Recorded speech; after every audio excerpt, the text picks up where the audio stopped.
I'm Nick Mara, and this is After the Turns.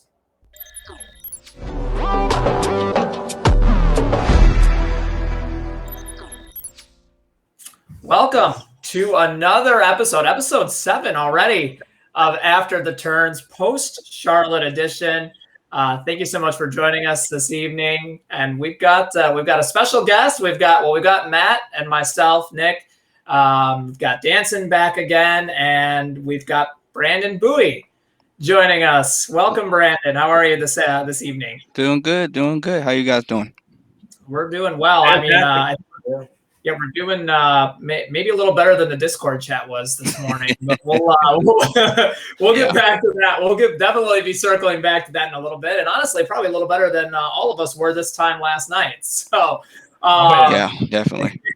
It was a rough one for all of us, but I guess we should kind of just get right into our Charlotte days. And Danson, this may be a first, or maybe this is a second, where you're going to get to go first today. So, really? I think so. I saw you pull out the track. Dover. But even Dover, you went first, Nick. So because you didn't race. So yeah. Oh, that's right. Okay, you're right. I didn't even race. Okay, so this is your first time going first. Congratulations. What a title to have. I didn't see Matt make it past the apron, so I'm surprised that he finished ahead of me. So we'll get to that. Yeah. All right. So my synopsis. So I choked quali, which is just becoming the norm these days. I sort of like turn 1 and 2 was really good, and I was tracking like a low 0. Everything was looking great. And then coming through 3 and 4, I don't know what I did. I can't even remember how bad I got it, but I just blew turn 3 and 4 massively, and I knew coming through there, because obviously you got the delta on there, so you can sort of see where you're tracking. I knew I was gonna be way off, but I figured it'll be fine. Like we'll start probably around the 10th sort of mark, and then just work our way forward. Started 15th instead, which again I wasn't too worried about, because long race, I figured it no big deal. And the race actually started off pretty well. I was just trying to settle in at first, and then I guess everyone was going like ultra careful, which again is understandable considering the length of the race. And then surprise, they then went not ultra careful, but we'll get to that in a moment. But yeah, so I was just in the high lane, which I didn't really want to do, but it was sort of the safer route, because there was lots of weird checkups on the bottom. I think everyone was trying to get to the bottom, and so worked my way forward. Got up to Brandon. I think you were running like P4 or 5 at the time, and sort of got up there just around you, and then I was like, okay, this is looking good. Sort of got single file at that point in time. Just started to get ready to, I guess tuck in for a long sort of run, and then yellow came out. And then we had, I think, what was it, like a little short run like straight after that. Yep. Because I don't, if memory serves, I don't think we pit. I don't think the guys in the front pit on that first yellow. And then I got my Jeff Gordon restart, and we love those. And I think actually, Brandon, I think it was you and I. We were just running in a line for a little while there before that second caution happened, and we came and got tires, restarted again, another Jeff Gordon restart. Basically, I was giving up a row every single time. I gave up 2 on my first restart. So. Oh hell yeah, nice! You must have started in third gear, because like second gear wasn't the play, but anyway, so that was all right. But I was just like, okay, again, we'll just kind of, we were in a good spot here. I was still like 6th or 7th at that point. I was like, let's just tuck in and sort of. I felt like I had pretty good speed, and then going into, I think it was lap 2 of that restart. I can't remember who it was ahead of me. I think it was Brian, like the race winner. He was ahead, and he there was like a real weird checkup in 1 and 2, whatever lap it was. I can't remember if it was the first or second lap from the restart, and in order to not run that person over, I'm pretty sure it was Brian, I sort of just went up a little bit, and I was just in the second lane, and I think it was Trey Browning. Is that Yeah. I think that's the guy's name. Yeah. He had a really good run, and he probably just wasn't able or didn't see what was unfolding, whatever, and just kind of like tagged the back of me a little bit, which got me loose. And on the broadcast, they said that I got loose by myself, and I was like, well, I mean, I did, but my rear tires were in the air. So Definitely a difference. That was pretty lucky. Yeah, exactly. Save that, which was lucky. But like I said, there was nothing wrong that the guy, I'm pretty sure it was Trey, like I said, there's nothing that he did wrong because it was just a cluster, at that point. But yeah, saved it, regrouped. We come back through the field and coming out of turn 2, we're rolling down the backstretch, and I was to the inside of Rhett, and I don't know what happened, but he came off the wall, and there was net code, but even if there was net code, we've got it here. we got that. Yeah. Here we go. Yeah, cool. So there's net code, but we would have hit no matter what anyway. But we'll get to see it.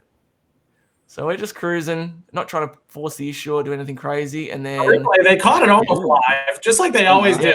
They're watching you guys as you come to the accident. This isn't even a replay yet on the broadcast, so impressive as always. They literally just said, I'm pretty sure they just said, oh, and Danson's working his way through, and I was like, no. You were the name. You were the name. Like, oh, there goes Danson. Oh no, they were so sad. You were the name in that wreck. So congratulations. Yeah, I was the name in the first wreck. I felt pretty good about that too. Yeah, they went straight to you. I was like, oh, me out of all like 15 of us that crashed, I'm the Oh no, Nicholas Mara. Yeah. I was like, you're right. I was thinking the same thing. Oh no, me. But I didn't think that we were all. Yeah, I was like, I didn't think as a unit we were all thinking that. Good to know. So okay, here we see it here though. There's he looked like maybe he's gonna save it. I don't know. But there's a huge netcode buffer there. Yeah, I think the netcode reacts to the fact that it was like a sort of unusual movement down at that point of the track, and so that's why the netcode like reacted weirdly. So this is me rage quitting, just driving straight past the I saw that because we're gonna see another replay here in a second, and you actually got out of there with not that much damage, or at least it looked like it. Yeah, I felt like Earnhardt, when he rolled and then he was in the ambulance and he's like, "Hey, that's still okay." I felt like that because I was just enraged at this point in time. I was just like, why are we wrecking on straight away? And here we go. So yeah, oh man. You see the netcode even worse in the in-car view. Like, it's not even close. Yeah. I thought what happened was we're coming to the restart and it told me to pass him and then get to the inside. So I did that. And I thought he was just like, no way, I'm not doing this. No, I'm out. Because the second I got ahead of him, I thought he said something on the radio. Like, I don't know if I can say it, but just like, frick this, I'm out. And like just pulled into the pits and you were gone. And I was like, hey, that's a free spot. Thanks. Yeah, 30 seconds matters more to me than it does to you. So yeah, that's true. No, so I thought the damage was really bad. And usually, like for me, with the netcode, the Aussie sort of situation, like I can get rubbed in the door and I'll lose 30 mile an hour or 30 RPMs. Like it's so sensitive. So the new damage model can't come soon enough. It seems like that is more forgiving for the just engine damage for incidental contact. So hopefully that fixes some of that issue. But I thought it was a lot worse. Directly after the incident happened, I thought I was like 100% junked, and that's why I just went to the pits. And I got there, and it was a minute, but I still had full RPMs. Oh. So I thought, let's just go out there and see. So I had to serve a black flag on the restart, which I did immediately, and then came out and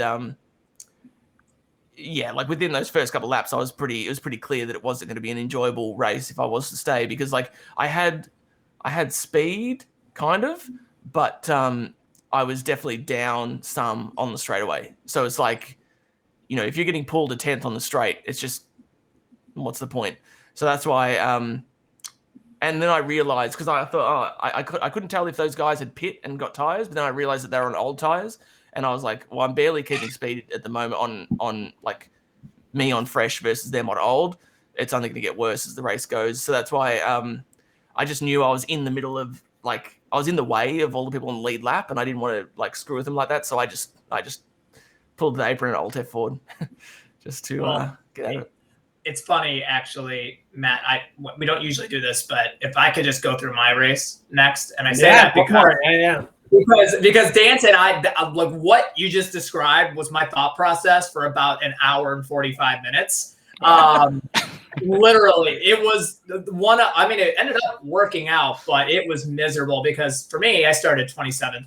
I had a Jeff Gordon restart because the inside line didn't go on the start, and I was like, I'm not gonna wreck like before I hit the finish line. So I was in 31st at the end of the first lap, and then just kind of like let it play out, and it looked like a mess. And it's like, what do you do? Because honestly, I watched a lot of Matt's races the second half in the series last year, and I know there were a couple of races that were kind of like yesterday, but a lot of them went green almost, if not the whole way, which is what I kind of was expecting, and it's what I need to run really well. So it really hasn't happened yet, but that'd be great if it does start happening after the last week or so. But so if that happens, you want to be in the best possible position. And I practiced some this week, and I won a couple of midweek races, like official races. I knew I was going to be really fast, and the 5 laps before the caution, I picked up a spot every lap. And I was not. Yeah, Danson made the comment to me that I needed to show the 5 laps before that accident when you guys were charging through the field together. Who? You and him. No, I thought not Nick. Yeah, that was not me. We were at different parts of the field. 25th. I was like, I don't think you started that. Right, he was on 25th. Are you kidding me? No, he was at like 25th and he parked it. I mean, no. Like I thought we had Nick Silva this week. And so Nick Silva. Yeah, because he was just in front of me coming through the field. Yeah. Okay. I don't know. I wasn't there. If I'm ever charging with Dancing through the field, we will have to play the whole. That'll be the whole episode. We're just playing that. But no. So but that did happen. Nobody really caught it. Then the wreck, and literally every turn for like the whole time I was passing people, I was just like, yeah. I mean, if they wreck, I'm going to be in it. There's just no way. It's like I'm done. But what do you just? It's really a what do you do situation. And then I saw it happen. I actually kind of stopped. And I think it was Chris Rabel. He refused to go down the track because he was just spinning wildly. And I was like, I'm going to hit him. And then Steve Durham, I think he ran into me in the back, and then I got hit. I slammed into Rabel. So I had 4 minutes of damage, and I was down like literally 150 RPMs. And this, it's a racing incident, but it's lap 12. So what are we doing? Like, there's me. Yeah. That was a big hit. And I mean, Rabel is still, and you definitely hit Rabel before he got rear-ended. There's Steve. Yeah. It was happening. Like, I knew it was happening. It wasn't Steve's fault. He was like sideways when he ran into me. I could see it. Yeah. Anyway, the broadcast mentioned me, so obviously, like, I'm kind of hot shit now. So, like, obviously, the big name in that accident in the middle of the field. So that was a plus. But so I got like a minute and a half of that damage fixed, and Danson, you were right. I mean, it was like lap 19, and I'm 3 seconds off the pace, and it's just like what? Like by that time, our Discord had gone out because Discord just does that every single week. So I was pretty much like, do I just park? I was considering parking it and just eating an early dinner and watching the race. Like that's what I was gonna do. But then a couple cautions came out at the right time. I didn't go a lap down. Still wanted to quit because it was just boring as hell, and I was like way off the pace. It was just like not even close. Finally got the damage fixed, and then like I was still like 60 RPMs off or 80. It was bad. It was still like I was maybe 6 or 7 tenths off per lap, but it was at that point it was just a survival kind of thing, and enough people had gotten themselves crashed that there was a really good battle between some of us crashed cars. For like a lucky dog, and we had some really fun battle. Like I had some fun battling with people, but we were all just like way off the pace. But even at the end, so many guys had issues that like if the race had played out differently and I was a little faster, I was on the winning strategy. I was on Brian's strategy. My car was too slow, but I didn't have to pit until like lap 197. I only pitted because they all caught me and started passing me. I was like, I guess with like 10 laps to go, I was in like 5th or 6th place. So like, wow, what? Yeah, because I had stayed out. Now, if I had a fixed car, I don't know. I was very confused. I was actually good. I was actually good at Charlotte. I think it was a little bit of it, but also like Matt finished 26th and he was like 50 laps down. Whoa, so like, we didn't get to that part yet, but yeah. Yeah.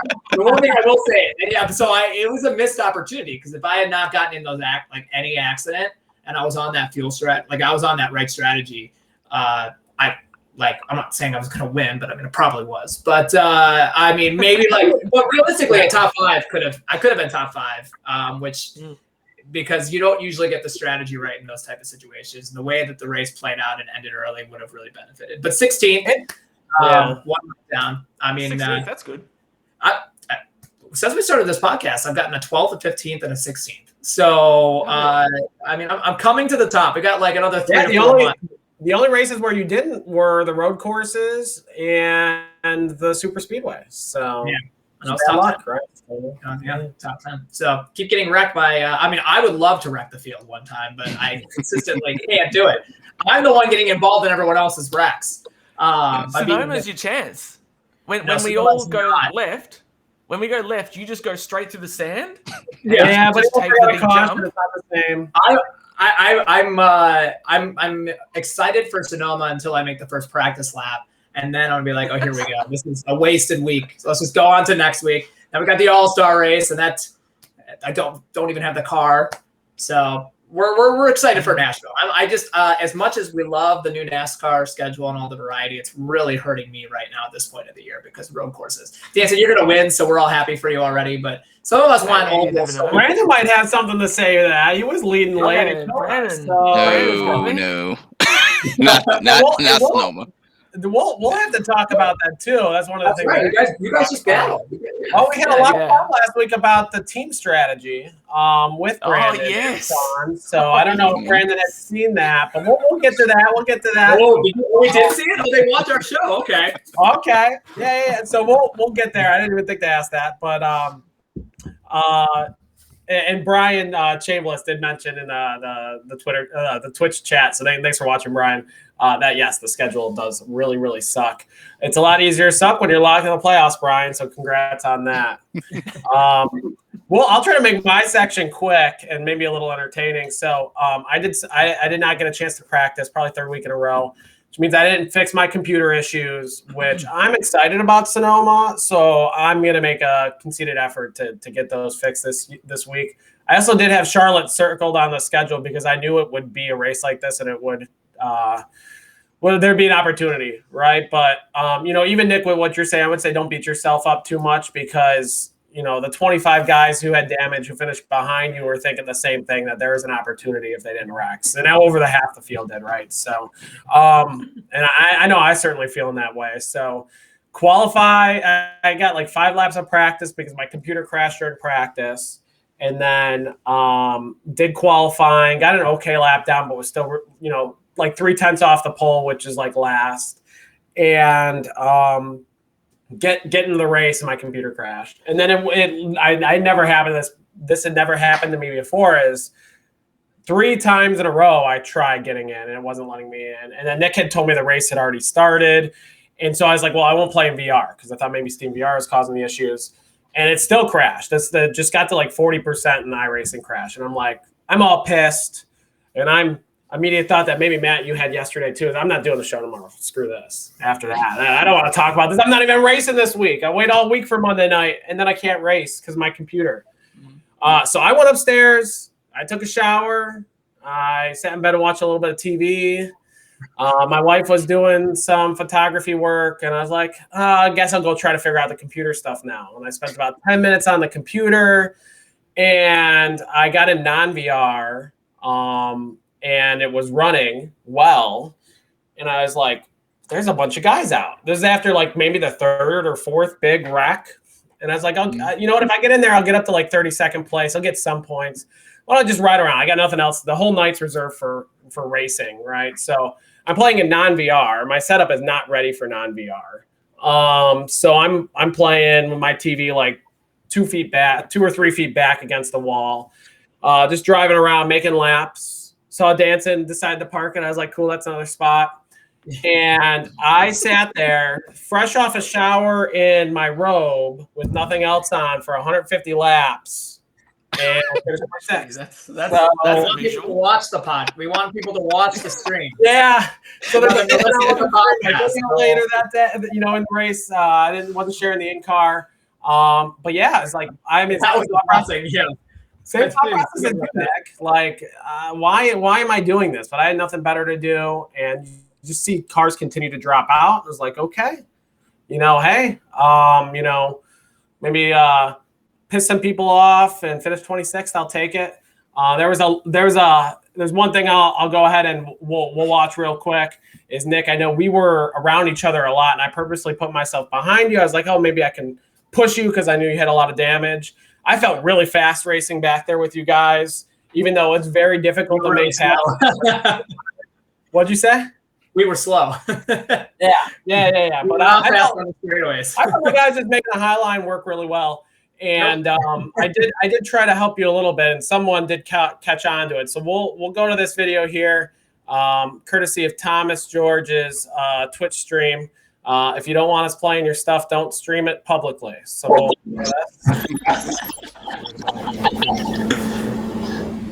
outside. Still there. What are you doing? I don't know if I have audio. Just give him coming plenty through of for room. You don't. I was like, hey, I wanna. He's probably gonna let you go on the high side. That's where he's been letting everybody go. Oh, Still there. Go ahead, Clear up through top. we don't hear it. Outside. Yeah, give me a second. We'll go back. Everybody else is hearing it, so we'll go back. I'll get that fixed. So we can all hear it, because it's pretty good. And I'll get we have a couple videos there, so I'll get that fixed. But that's my race, right? So I think we'll go. What he says. What's that, Matt? I can probably assume what he says. Yeah, I could probably assume too. It's probably not Like- super positive, but Yeah. maybe Anthony tells us this first, asshole. and then we see how. Yeah, he does it first, and then we see how accurate you are. I'm assuming it has like definitely one theme that we're both awful people, but like how are we awful? No, it's not that bad. Not that. I told you it's not that bad. Wow, shocker. Okay, never mind.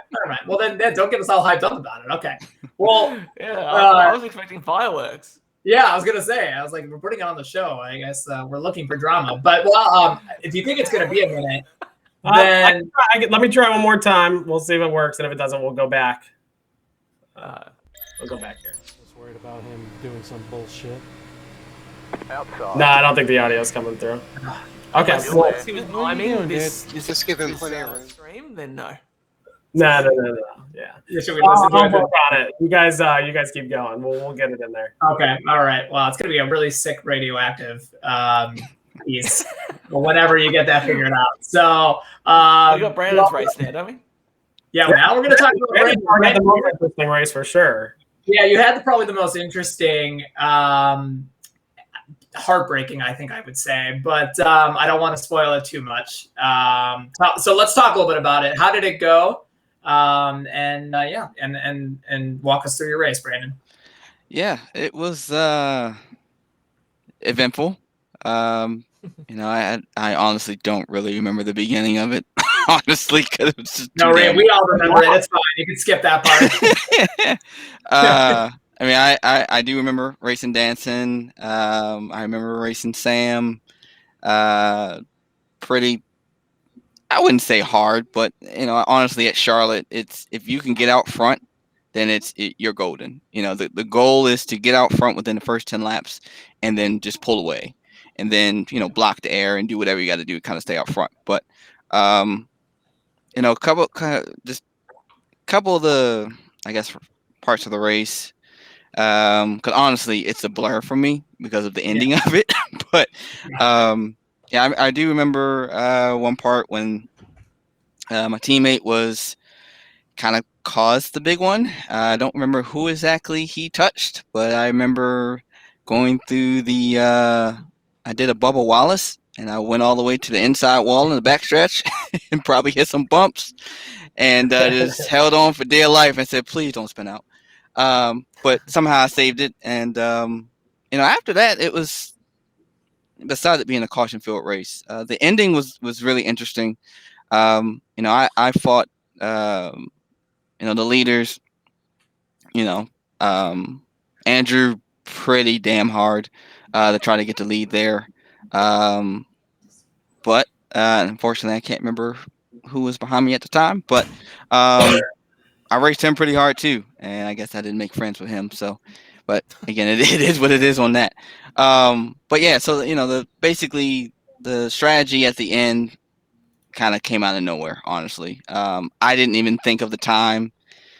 I was just trying to just make it to the end, and I felt like, okay, if I finish top 3, I'm good with that. For me, I don't need to win. A win is a bonus. And then whatever I can learn, I can kind of pass down my teammates and kind of give them, any information I can kind of gain from it. But the clock, and that's where it just completely threw me all off. Having that clock and trying to manage fuel and average lap times based off a clock time, and then trying to compare your time compared to others, also looking at the clock. That's probably the hardest thing that we had to ever do. So I thought about pitting when I saw Andrew pit, but by the time he pitted, it took me too long to react. So I just said, you know what? Bed's made. Let's just try and see if we can make it work. So, we ran the laps, and then I got to a point where I was told, all right, you're right on the money. Then I got to about 15 to go, and it was like, you're a lap short. And it was like, you need to save. And honestly, it's a little too damn late for that. So, I did my best to try and save, but I knew those guys were coming on fresh tires. And I was just like, all right, if I finish top 10, I'll take that. And ran out of fuel basically on the white flag and just coasted. Unfortunately, I messed up Chambliss's kind of burnout because I was still trying to make it through at the end, and he did the burnout, and I was right there and clobbered. So apologize, Chambliss. I was just trying to make it across the line. Watch that. But honestly, the race was pretty damn bad. In 2017, that same race, I don't think we would have had that many cautions. I don't know exactly what it is that is really causing the cautions besides the aggressiveness. But again, Charlotte in this package, you got to be aggressive at the beginning. And I get it. But I guess there is a time and a place for that. So you kind of just got to kind of manage what you got. But I mean, overall, the race was, like I said, it wasn't very good. I actually haven't even watched a full replay yet. Supposed to do that tomorrow. I don't know if I even want to watch it. Yeah. But yeah, overall, my race was I wouldn't really say it was eventful, but it had its moments. And then at the end, it really had its moment when I didn't even make it to the end. But overall, it was okay. It could have been a lot better, but I'll take it. So I saw you coasting at the end, and I know it had to be with under maybe 10 laps to go. I passed you. You were leading to get one of my laps back. Even with the no horsepower, the tires meant something because I blew right by you. So I didn't. I assumed you were probably saving as well. So did Brian? I don't want to open up the wound again, but had Brian passed you?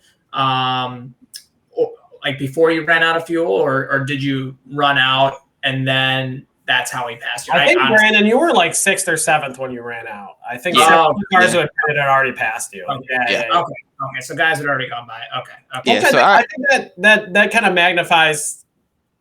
Brian really earned that one. It wasn't just strategy, right? Because Brandon, you were leading with a similar strategy, right? And kind of a bunch of the guys with the tires blew by you, and Andrew was going to catch him in like 3 laps. So, So shout out to Brian again for the big. Yeah. Hey Brian, he's watching. So we were gonna say congrats anyway, but we're gonna say it now. So, and I passed him too on fresh tires, so that was fun. That's how I knew he was second. So when he won, I was not super surprised, but. Yeah, really nice run for him.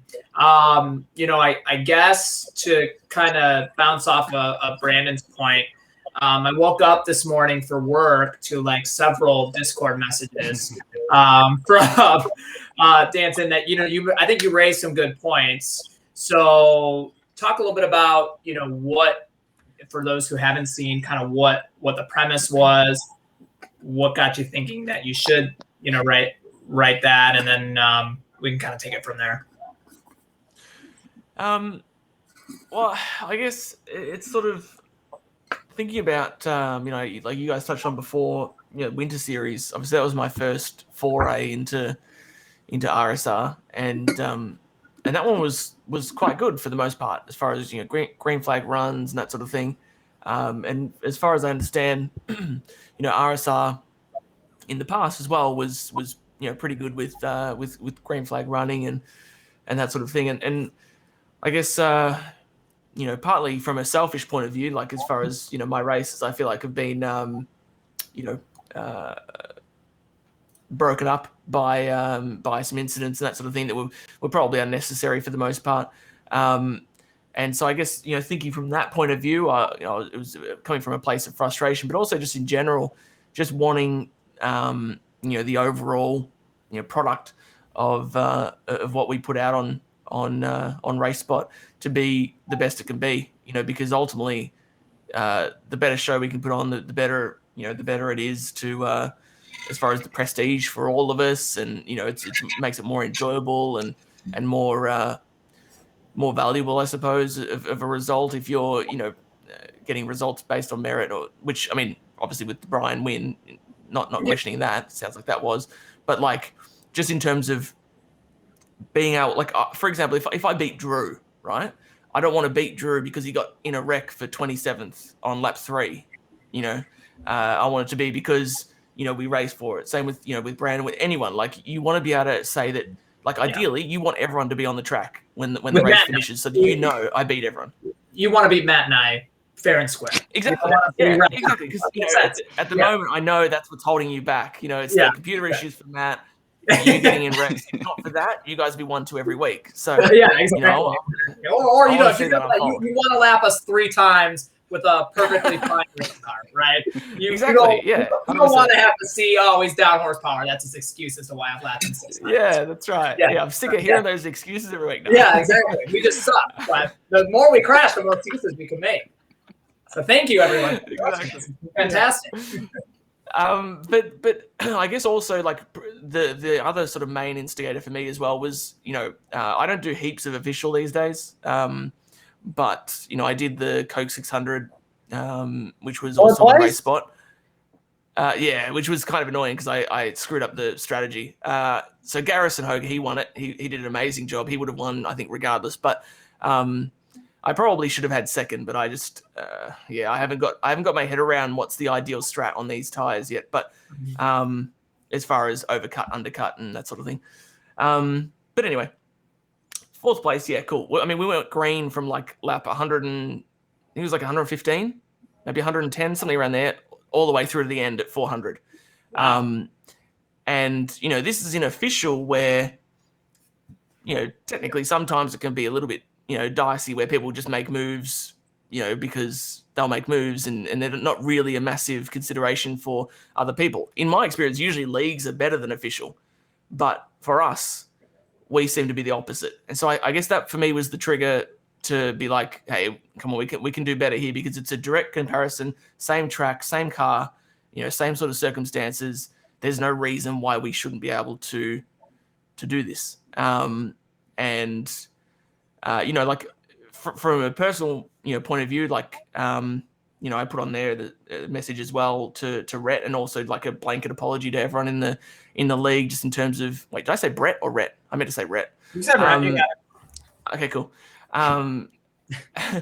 Because when our incident happened, which we looked at before, I sort of popped off on the out drivers, and I was just like, come on, like you're better than that sort of thing, which wasn't really fair to him.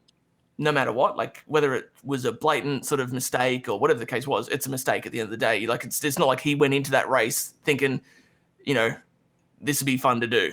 Like I'm gonna try and do this down a backstretch. So what was the sense of accountability? Did he claim that? I think he did. I'm not sure. He said netcode, but which there was netcode there. Yeah. But I think he claimed it. But like regardless, irrespective of all that, it was uncalled for me to sort of call him out like that.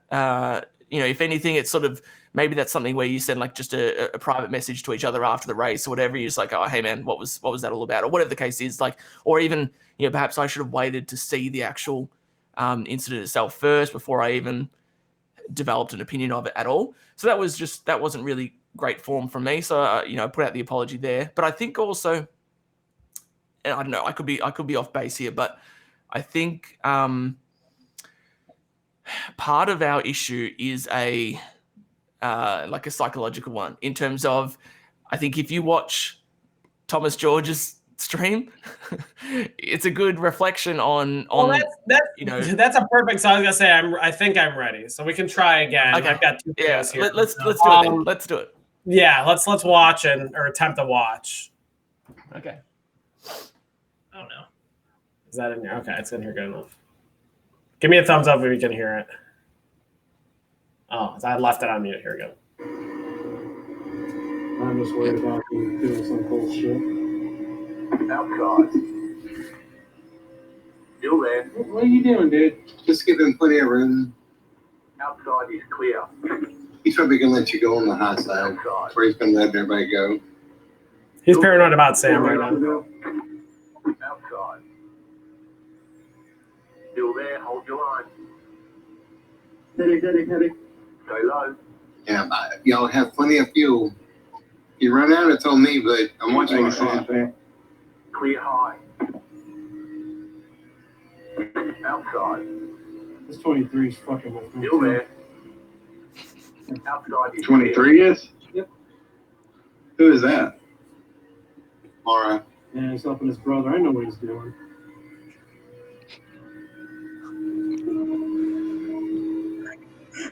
I know exactly what he's doing. You're in the top 10. So that's the first one. Yeah, I knew you would enjoy that one, Nick. And that's exactly what I was doing. I'm not gonna hide behind it. I got nothing better to do, and don't be an asshole to people consistently. And I don't even care if you're an asshole to other people. Don't be an asshole to me. What were you doing though? What were you doing? I was just right. So you can't see the full video in the frame here, but I was hanging on his outside for a couple laps. Yeah. But like, were you trying to pass him, or you were deliberately just sitting on his door? For like a lap and a half, I was taking my time and being cautious. We'll call it that. I went much fast. Why? Like, but how is that helping? How's that helping Nick? Nick was a second back. Nick was a second back. So he gained. Actually, I think you were like a second and a half there. I think you gained you were right behind him after this. So I guess the closing the loop, I didn't know that. We Matt and I were not on Discord because we didn't talk through that. That was I assumed that as well, but I never passed him. So I did see that. We were both. You guys have been taking notes. You guys have been taking notes from Keeping It Real. On that note, I'll share the other one. It seems like a good segue to another discussion, but I'll share the other one. I want to talk about that. We can go back. Talk about that. We know this is working, so we can stop a second. Yeah. Okay, Brandon. Yep. Just because it was a really fun topic we talked about last week. Mm-hmm. Talk a little bit about your thoughts last week at COTA with Sean, the lapped car, you, and Danson. It was a story that was told that we really enjoyed. So what was your side of it, and what do you think of all that? All right. So do you want the driver response, or you want the team owner response? Both. Actually, we do want. Let's have one on the radio right there, guys. What's going on? So, all right. The driver response is, I never asked them to do anything. I never actually asked my teammates to ever put themselves in a situation where you're gonna wreck yourself or get wrecked because somebody's faster than you. Each driver, I guess you can say this is the owner side now talking, but each driver does what they want, and I tell them at the beginning of the race, hey, the goal is to finish the race.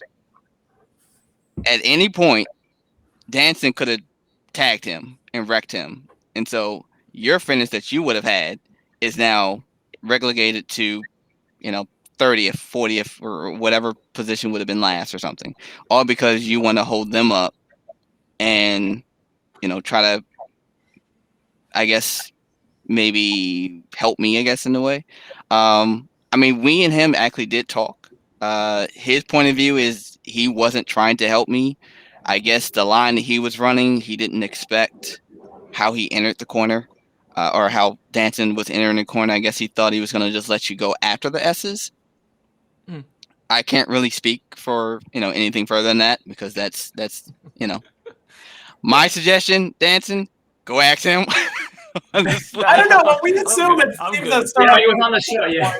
So I mean, like I said, for me, no, I don't want anybody to really help me. I respect Danton. He's definitely fast on the road courses, and maybe if I played my strategy a little bit better, maybe I could have beat him heads up. If I had the tires to make it that far, which I didn't, but I'm pretty sure Danton knew I was driving my ass off, trying to hold him off. But for me, that's what racing is. I mean, we can race clean, even if we touch a little bit, long as we don't wreck each other. I mean, that's what it's all about. And my whole thing is let's put on the show for the fans. At the end of the day, we are racers. Yes, we're here to have fun, but in order to help RSR grow, we need to put on a good show, not like Charlotte. I'm gonna use that. I'm gonna use that philosophy when you guys are lapping me this week. Or I'm just actually. I think what actually is gonna happen is the second I see red on my relative. I'm gonna be like, oh shit, here they come. Okay, now if I make one mistake, Danson's never gonna let it go for the next 10 weeks. So if you guys have a 30-second lead, I'm screwed. I made the mistake in Kota and almost ended his day. Yeah, we're still here, so. Yeah, that's exactly. Matt's already set the precedent, so I know what to expect as I come back to you, Nick. So you know what happens when you lap a Mara Motorsports car. We don't know. We won't know. See, when it's funny that Castro's response was the S's, because like I totally feel exactly what he's saying. Like I don't even know where I'm gonna go in the S's. I don't care where you're going. I don't even know how to do that. I don't even know where I'm going every corner. That's the problem. That's why you're laughing at me. So I do understand that part. I do understand very much. But I'm joking. Hey, it created some fun drama. That's the most important thing, right? Yeah, for the fans. But fun drama. Not some of the stuff we saw at Charlotte. Maybe I can share my screen for this other piece that was the not fun piece, right? I think. Yes, yeah. So Nick, I don't know if you had watched the race. There was an incident that it was pretty bad. So we'll watch it here. It was Richmond-esque of mine, but this one took out cars. So we'll go to this one here. And the nice thing is we hear the driver audio uncensored. So if you have children under 18 listening to this broadcast, please mute their ears. There's some explicit content here. Oh boy. I'm pitting this time. Pit. Clear. Yeah, I'm pitting this time here, guys. Go ahead. Go high. He's on the bottom. No, he's not on the No, bottom. he's not. God damn it, Thomas. What the fuck are you doing? What's waiting to happen? The fucking bottom side is clear. The lead is pitting now. Inside. Sam, why don't you shut the fuck up? Caution. Yellow flag. They want why don't you put feet on the bottom when you're going to fit? Closed. Pit road is closed. Again, on the fucking brakes to slow down, you jackass, but you don't want to shut the fuck up. You're fucking wrecked more people than I ever fucking do. That's for goddamn sure. You literally just wrecked someone. How do you have the balls to pull that and like tee up the mic, Phil, right? Yeah. I love the confidence. I need that much confidence. I'd actually seen that clip already, and like shortly after that, as he then, because he runs out of gas on the backstretch there, and he makes his way to pit road, and as he's rolling into pit road, he's talking to someone. I don't know who he's talking to, obviously a teammate or friend or something. I don't know. But he's like, he says something about, I'm not claiming that one. Like I claim too many of these, whatever. As if he's doing like a service to us, like by claiming previous ones. It's like, dude, you only claim the wrecks that you cause. Like, if you're claiming too many, that's probably a sign of something. He did claim it. He did end up claiming it. He did. That was That's like, nice of him. What a That was like a service. story. That was like a story in 3 parts because like I think I had passed him pretty recently, like with fresh tires. You could hear it on the radio, and it was like you could like all that. He's pitting, and then like you're just going around the track, and then the caution comes out, and before they even start like mouthing off, you're just like, I know exactly what happened. Like coming like that. We all know what happened before they even say it. Something happened coming into the pits. Well, it's funny because Sam and whoever the other car, like I think Sam was behind another car. They just got by, but I think Sam was more just frustrated about the process, like what happened. He called it. And then but then it's Steve Sower who actually gets killed. Yeah. But yeah, like you said, Matt, I just can't believe that's confidence that I would like to have in my life. To have just literally murdered someone, and then you have the audacity to get on the mic and be like, raging at someone else for having calling you out for being bad. Like literally been striving for that confidence for 31 years. So we may need to have him come on the show just to teach us a little bit about life, because he's definitely living his best. And I have like a newfound respect after watching that clip, because I just love how you took a negative and turned that into someone else's fault. But I did it so confidently that like I kind of believe him. My first thought process was, 55. Like, he was at the end of a fuel run. He literally ran out of gas. You know how hard it is to get to the bottom of the track at Charlotte. Exactly. It was probably Steve Sower's fault for running in the back of him. You should obviously someone's pitting. You take the high line there in 3 and 4. Yeah, exactly. Even if they're pitting like at the pit wall, like whatever, it's all good. It was that's crazy. That's exactly what I did at Richmond. So I get it. Getting on the brakes, the car jumps up the track, I literally did the same thing, and then I still pulled down and hit the tire barrier. And Thomas had just like given up and braked and. But even that, I watched that and I get why and what happened there. Did you blame the tire barriers for that one? Yeah. Why the fuck are they there? I would have made it in the pit road if they weren't there. Yeah. Did they claim that on the incident report? Yeah. I can't remember. Did they claim that on the tire barrier? As an incident? I thought I was going to get suspended penalty actually. So people keep the bar lower. So I backed out of the tire barrier, which actually caused caution because I came back slightly. Yeah, that was all the cars in turn 3 and 4's fault. That wasn't your fault. Yeah, exactly. There's a did they see you in the tire barriers? Like, didn't they see you there? But like to revisit that incident, like obviously he has the whole thing where he goes up, to the. It's not quite the third lane. That's obviously an exaggeration from Sam, but it's definitely like the second. And then encroaching on the third. But then it's just like he starts to you're like, okay, well, now he's making his way back down to pit road. And I was just like, oh, okay, obviously he just kind of, like, he didn't cause an incident. He just kind of, encroached on them a little bit. And then all of a sudden he like hits the apron in a really weird way and then just slams the brakes. And that's what shoots him back up the track again, back into literally the middle. Like that's right there. And then just trying to stop in the, just crazy. That's not. It's not good racing, but that's not even what this is all about, right? You continue to have accidents and wreck fests like this if everyone has that mentality where it's like, oh, I messed up, that's your fault, right? So we talked about this a couple of weeks ago. I think it was just last week with Liam. Like, how do you get better?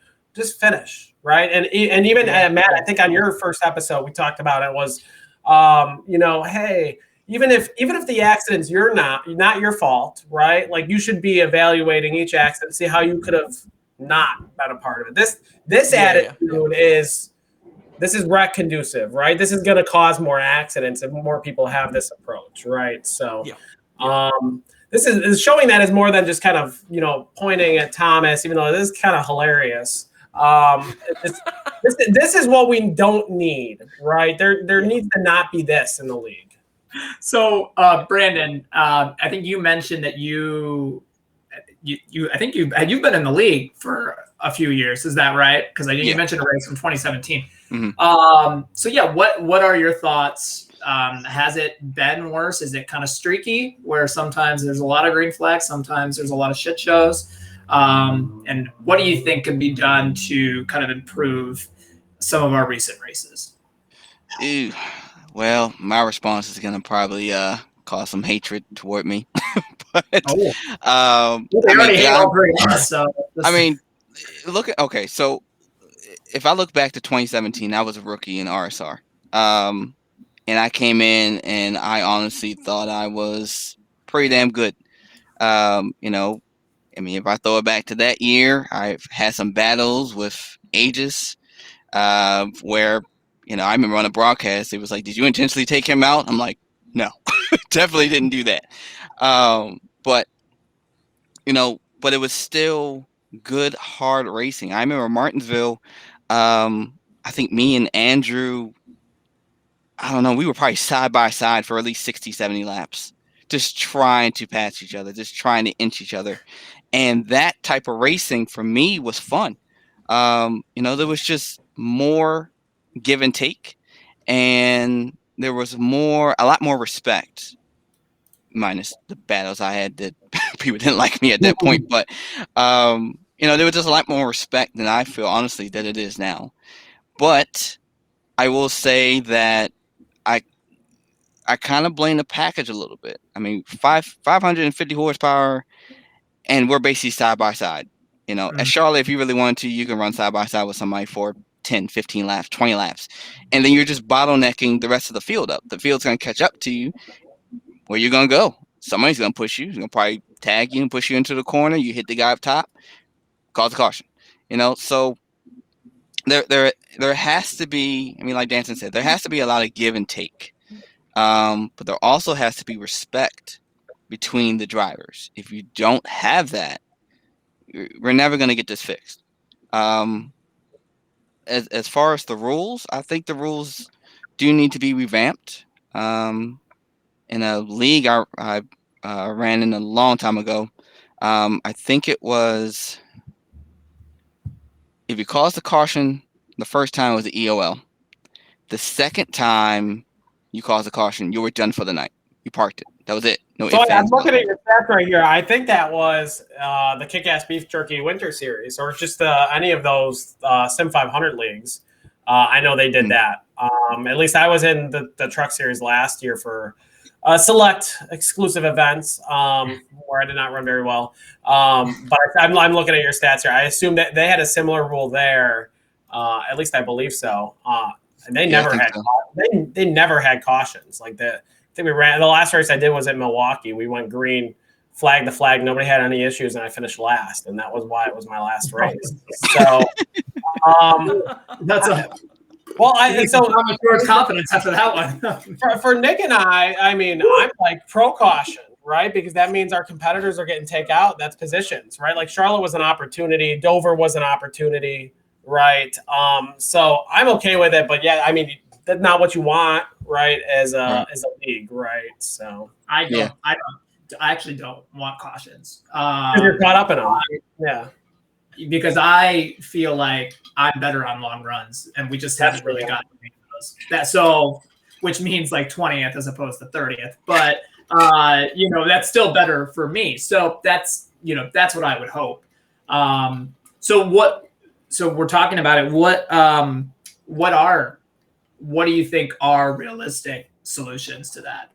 It sounds like people generally want to change. Yeah, absolutely. I mean, the way how it's been, I guess since Daytona it's just inconsistent. And as good as this league is, it's not anywhere on par how it used to be.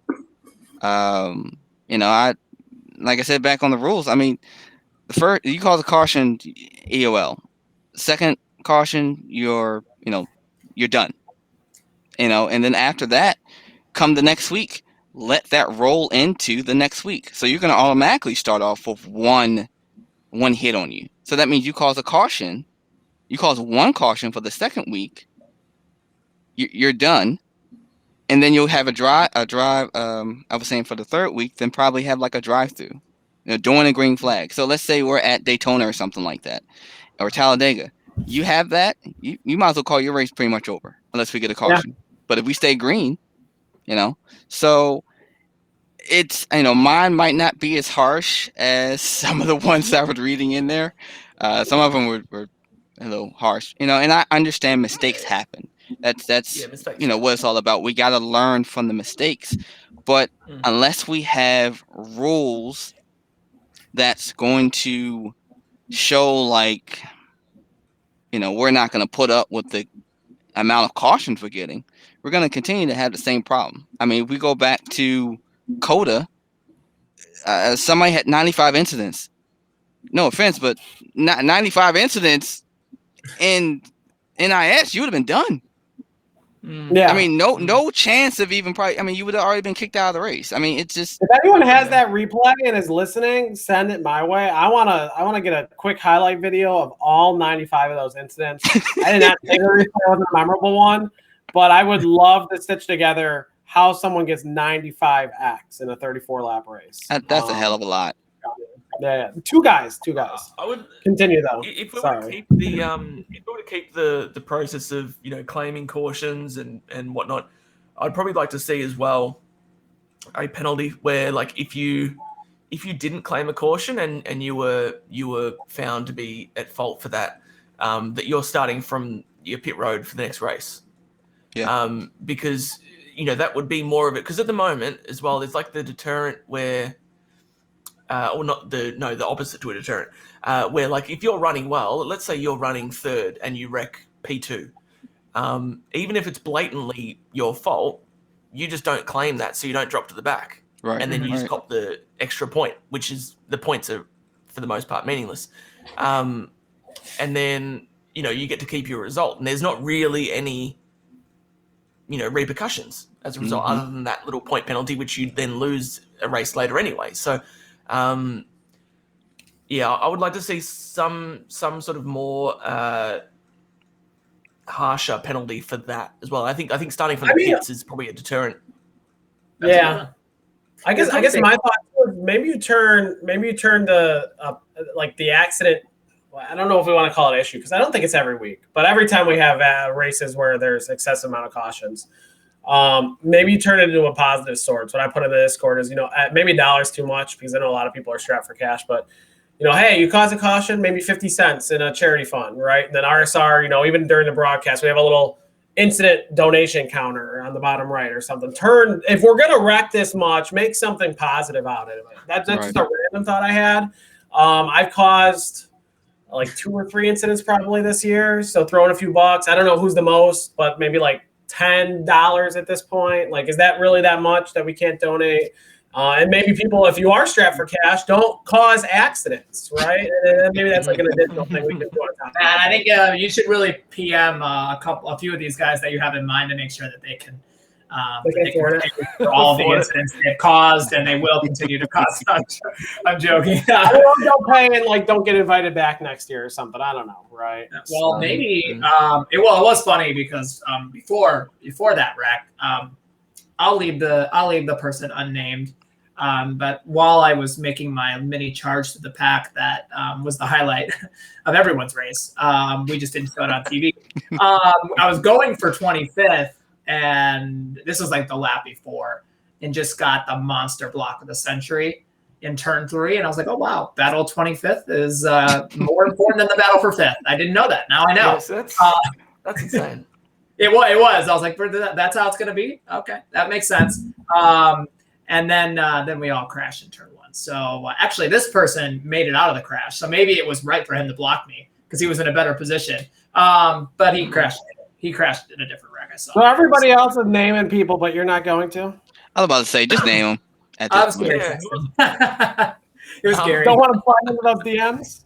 Yeah, I know. I don't want people sliding into my DMs. I just thought it was interesting because I know that he's in a lot of what seems to be bigger races too. And my point that I wanted to make is it probably is very package based, but even from me watching Matt's first race a year ago to today, like I feel like the field is honestly probably twice as strong as it was last year at this time. I don't know, Brandon, if you would agree with that. I mean, not quite. It seems like a strong field with Danson. I'm going to suck up to you a little bit. We've got Danson in there. We've got a lot of strong guys that have come in even just recently. So it has been a bit of a surprise that there has been a little more, carnage in some of these races. I guess at the same time, we could just police it ourselves. I don't know if we could trust all 43 of us to do that, but No. I mean, if you have one bad race, at Phoenix, I wrecked so many people. Brandon, I reached out to you. I don't know if you remember, I reached out to you because I wrecked like 3 people, and one of those cautions was like right coming to the white flag. Yeah, and it's funny because we were talking. And Brandon murdered me at Phoenix. Huh? Oh, we did? Oh. Indirectly. That just reminded me. I did? You made the which it worked out really well for you, I think. So that we had a restart. Gosh, when was it? It was right near the end, and we were 4 wide, and iRacing doesn't notify people of the 4 wide; it just says the 3 wide. And so I think the guys above you, like, so you didn't actually do anything. Yeah, I don't know think what you you made mean. any contact with anyone. But those other 2 guys all just drove up, and I was like the man on the island at the very top that just got sent to the moon. I do remember that now. Yeah, I had fresh tires, and everybody else was still on the same. So that's how I was able to run through the field so fast. And I think, I went to the bottom. I was actually below that line, but I think whoever was above me, I scared them, so they moved up, which hit that car, which hits you. I do remember that. I apologize. I do. I honestly apologize. You did nothing wrong. Yeah. It's just like, I don't know why iRacing don't have a thing where it notifies you if it's like the spotter doesn't say 4 wide ever. Right. Yeah. Like, I feel like that's imperative, because like so often the only thing that people know it's 4 wide is if someone gets on the mic and they're like, we're 4, whatever. So anyway, it was just one of those things. So we saw the Twitch stream for Thomas that he had a spotter. Is that something that I know you guys are you're kind of next level from Nick and I. Thomas had a spotter? Yeah, there's somebody talking. Somebody was talking to him. Yeah, no, he had. I think that was a spotter, right? Like, do you guys ever use spotter? I was a driver. I recently, I don't really have a spotter. Actually, it's funny.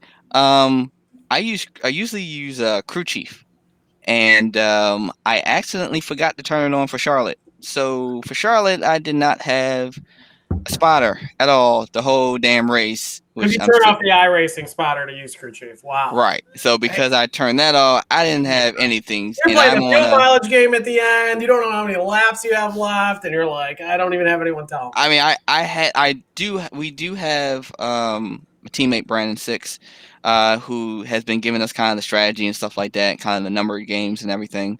So he was doing the numbers, but no, as far as spotter, I didn't know. That's probably why I tagged second place a little bit and kind of gave me a little bit of damage, which I didn't mean to, honestly. I did apologize like 3 times. But I usually use Crew Chief, which is it's pretty good. The only problem is if you set it up to automatically give you fuel, you need to remember that, because it will automatically give you the countdown and everything. And sometimes, it says, oh, well, you only need 14 gallons of fuel. I'm only going to give you 10 gallons of fuel because you have enough. So now the car is going to feel completely different. I've lost so many races that way. So I just need you to tell me my countdown for my pit box and tell me who's around me. Other than that, don't touch my fuel, don't touch anything. Let me do all that. Yeah. But a spotter it's hit or miss. When I ran Coke Series, I guess it was called now, back in the day, I didn't have a spotter. I used just whatever the game gave me, and it worked fine. I feel like sometimes the spotter they help in certain instances, but sometimes they're kind of a little bit of a hindrance, because sometimes they give you too much information, and you don't need to know that. You only need to know what you need to know and just focus on what you're doing. But Yeah. it just depends on the I driver. think we had that conversation when you spotted for me at Talladega last year, where my RSR best finish of 4th was Nick was spotting for me before he was in the league. Got me to Wow. 4th. But we, Where's the goal? What race was that? Talladega. Talladega last year. It was Talladega before they ruined it. So Yeah. like it was actually a Couple good race. years Talladega. Yeah. No, Hey, Yeah. Matt, Mara, are you saying that you thought Thomas had a spotter because there's a voice that talks him into his pit box? No. He's literally talking. So you hear someone else on the radio. He's talking about how he's catching Sam and how Sam is possibly going to cause some issues. He's telling him where Sam's running on the track. I thought he was just talking to another driver, unless that driver dropped out. Because I'm pretty sure that's that might be the case too, right? It sounded to me like a spotter, but it doesn't sound like a spotter is something that's frequently used, except for maybe the restrictor plate races. I think maybe is an exception. you should tell him. Maybe he'll pop into the chat and let us know. I don't think he's going to. I don't think he watches. Unless somebody can tell what's going on. Yeah, he hasn't slid into my DMs yet, but I think he's going to get into Matt's. I think he's going to get into yours before he gets into Matt's. So, Brandon, I did want to circle back, and apologies if I did 0 minutes of research before the show today. Were you in the Coke series? Like what is now the Coke series? You were? Okay. So I wanted to circle back. I don't know if we were going to talk about that, but that seems like kind of a big deal. Yeah. So when were you in the series? Well, we're in the presence of greatness. Times 2. Greatness. What years were you in it? How did it go? Oh man. 2013, 2014. I guess 2013 to 2016, I think I was in it. I won no races, none whatsoever. I think my highest finish is 11th or 12th. Okay. It's and I hate to kind of talk down on the series, but it requires a lot of time. It requires a lot of testing and a lot more time than the average person can give. I've been on teams from Nexus Esports to GFR with Nick Ollinger, the last year's champion. I just recently left his team, kind of create my own. So being on all these teams kind of did prepare me for doing it. I was also on I can't think of what it's called. I was on Ray Alfala's team. I can't think of what the name of the team is. But yeah, so I've been on all these teams. I've learned from all these great drivers and still didn't win a race. But just real quick correction. You've got a couple top 10s, and I've seen an 8th here in 2015 at Charlotte. Oh, I'm sorry. Yes. I did have a couple. Yes. Yeah. But other than that, I didn't do diddly jack in that series. But honestly, I know a lot of people, want to do it to run in it, and don't get me wrong, it's fun, but it's a whole different type of aggressiveness. If you think that this series is aggressive, no, they're about 3 to 4 times higher, and you literally have to drive every single driver like it's the last lap. And it's just, for me, it's not fun. I don't want to do that the whole time. I'd rather just chill and kind of make passes and pass people as the tires fall off. Now, of course, that was back in 2014, 15, 16. So, things have changed. Cars changed. Arrows changed. But, hearing from some of the drivers that are in it now, it's still very, very difficult to drive in that series. So, when I left that series, right? I think you'd expect nothing less, right? Right. So it's funny because when I left that series, I kind of took a little break or whatever from racing a little bit, didn't race as much, and then I kind of joined RSR because I wanted that competitiveness, but I didn't want it that strongly. And I came in RSR, and it gave me exactly what I was looking for. But unfortunately, I didn't have the best run-in with some guys. I'm not going to say any names because we're cool now, which are still in this league as well. But so I kind of took a little break and went to Sim 500, ran in that for a little bit, but it didn't give me the same satisfaction as I got at RSR. So basically, that's the reason why I came back finally.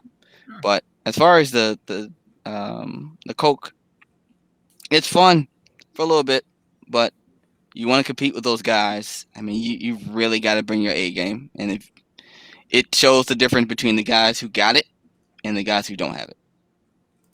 Fascinating. Never would have known.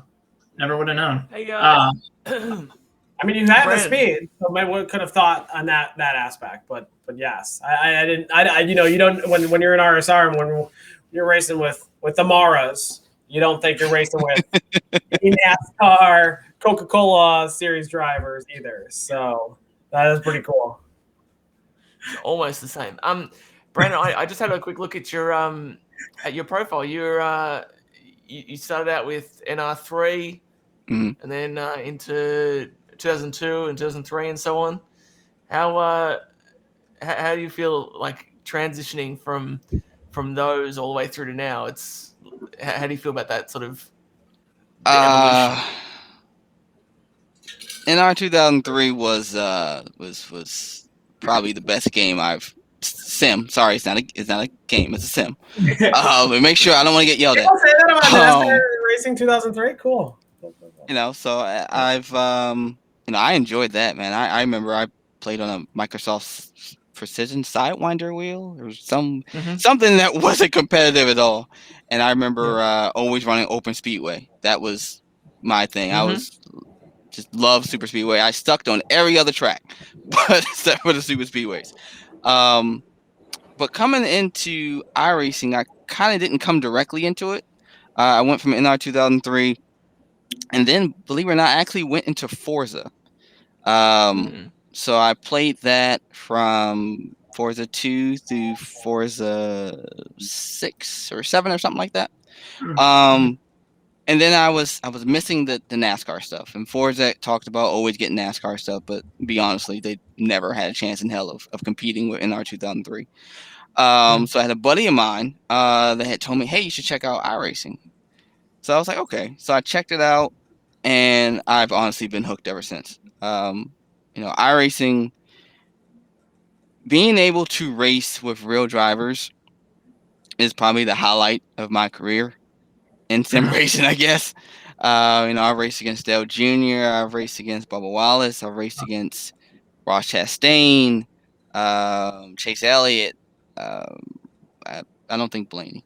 Probably think losing it, but somebody, a couple other guys, and to be able to compete with them on here, and am I going to probably win? No, not really, but just to be able to race around them and stuff like that, I mean, it's second to none because there's no other sim out there except for maybe F1, 2020, 2021 or something like that, where you can actually race against the real drivers. So this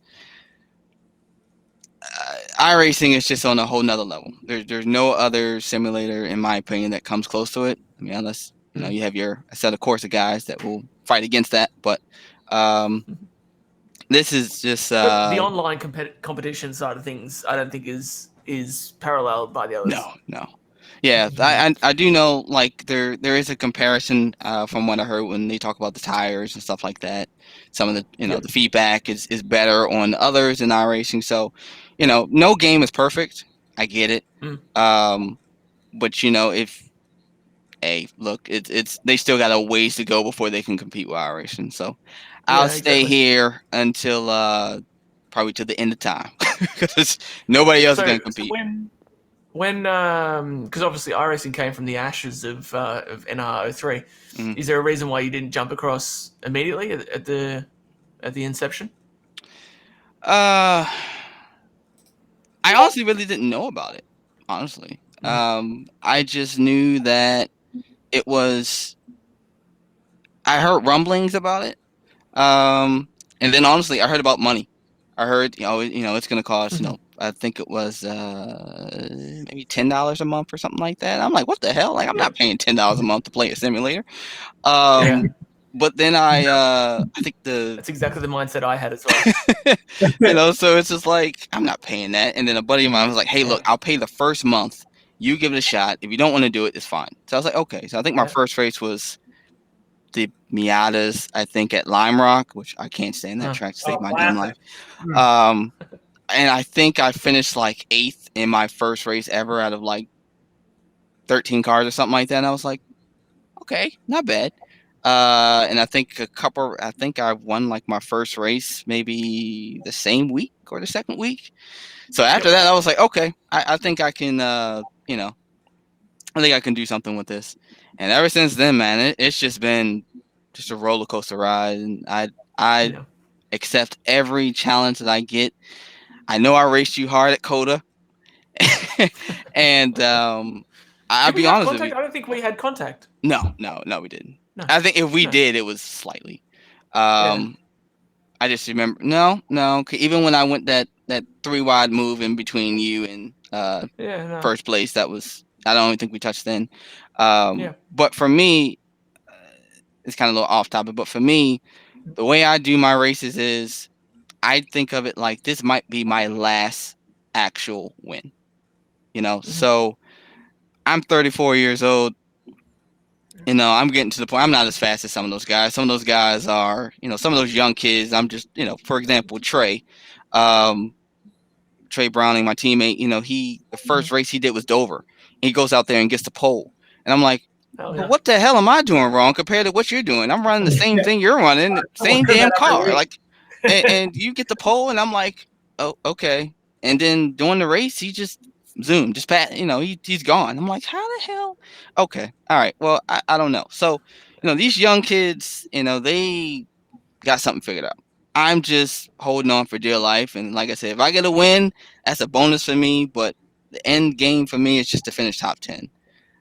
Yeah. And as long as I finish top 10, I'm good. Except for running out of field and finishing 14th. But other than that, yeah, that's just iRacing is just, like I said, on a whole nother level. I don't see any simulator coming in close to it anytime soon. Can you touch on? I think you brought it up earlier. You brought it up a couple times, and I want to ask before we run out of time for sure is leaving the Coca-Cola series for team ownership and what that's like. I think for me, team owner means I made a Twitter page and like we called ourselves Real Motorsports. That's literally what it is. And I have to make some posts every week for our sponsors. The sponsor searching was fun to get someone to actually sign up for us. So shout out to our sponsors, Gammadale Technology, Mercury Energy, and McConey Setup Shop for the support that we're very grateful for. We don't deserve. So thank you to all of them. But certainly, you know, you have 4 or 5 cars in your stable. I don't know. You'll have to catch me up, but and that's just an RSR. Tell us about what team ownership really means when you're more of an ultra competitive team like yours. One word: challenging. You know, I started this team. I left GFR in November of 2020. And I had this idea, and I've had a team on my own before, but it just didn't work out really well with just the people I had and the egos and stuff. So, you know, I kind of learned every team I went to, I learned a little bit something else. So, you know, coming into 2021, I was like, you know what, I want to start a team. And I want a team that's a good group of guys who's consistent, who runs good. You know, and if I pick up a couple rookies along the way, great. But I just wanted a team that was ready to have fun, was ready to learn, and was eager to win championships and to get wins.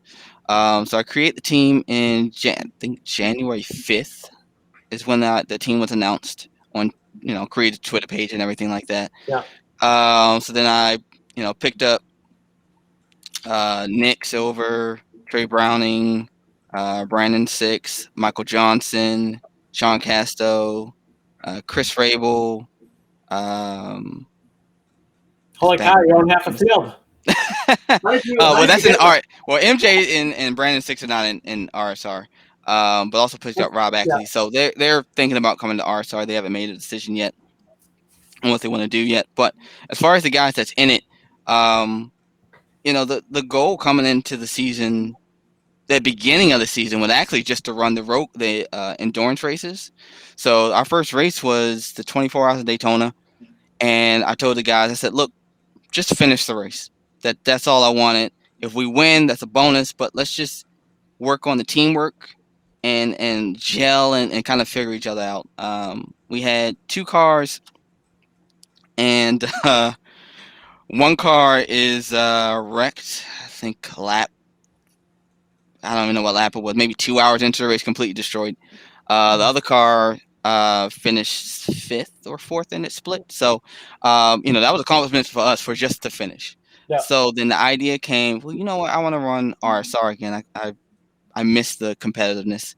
And a couple of the guys was like, yeah, let's do it. So, we came in as a 4-car team, just trying to finish the race, but I didn't expect this type of explosion, honestly. I mean, Sean Casto, getting his first win, and just consistency that he's had is unheard of, honestly. Great pause on that. So his one was a 1 through 4 finish, and we got his attitude on it as a team owner. Hendrick did it a couple weeks ago in real life. Well, how do you feel as a team owner when you see that happen? Team owner, I'm happy. As a driver, I'm not. Honestly.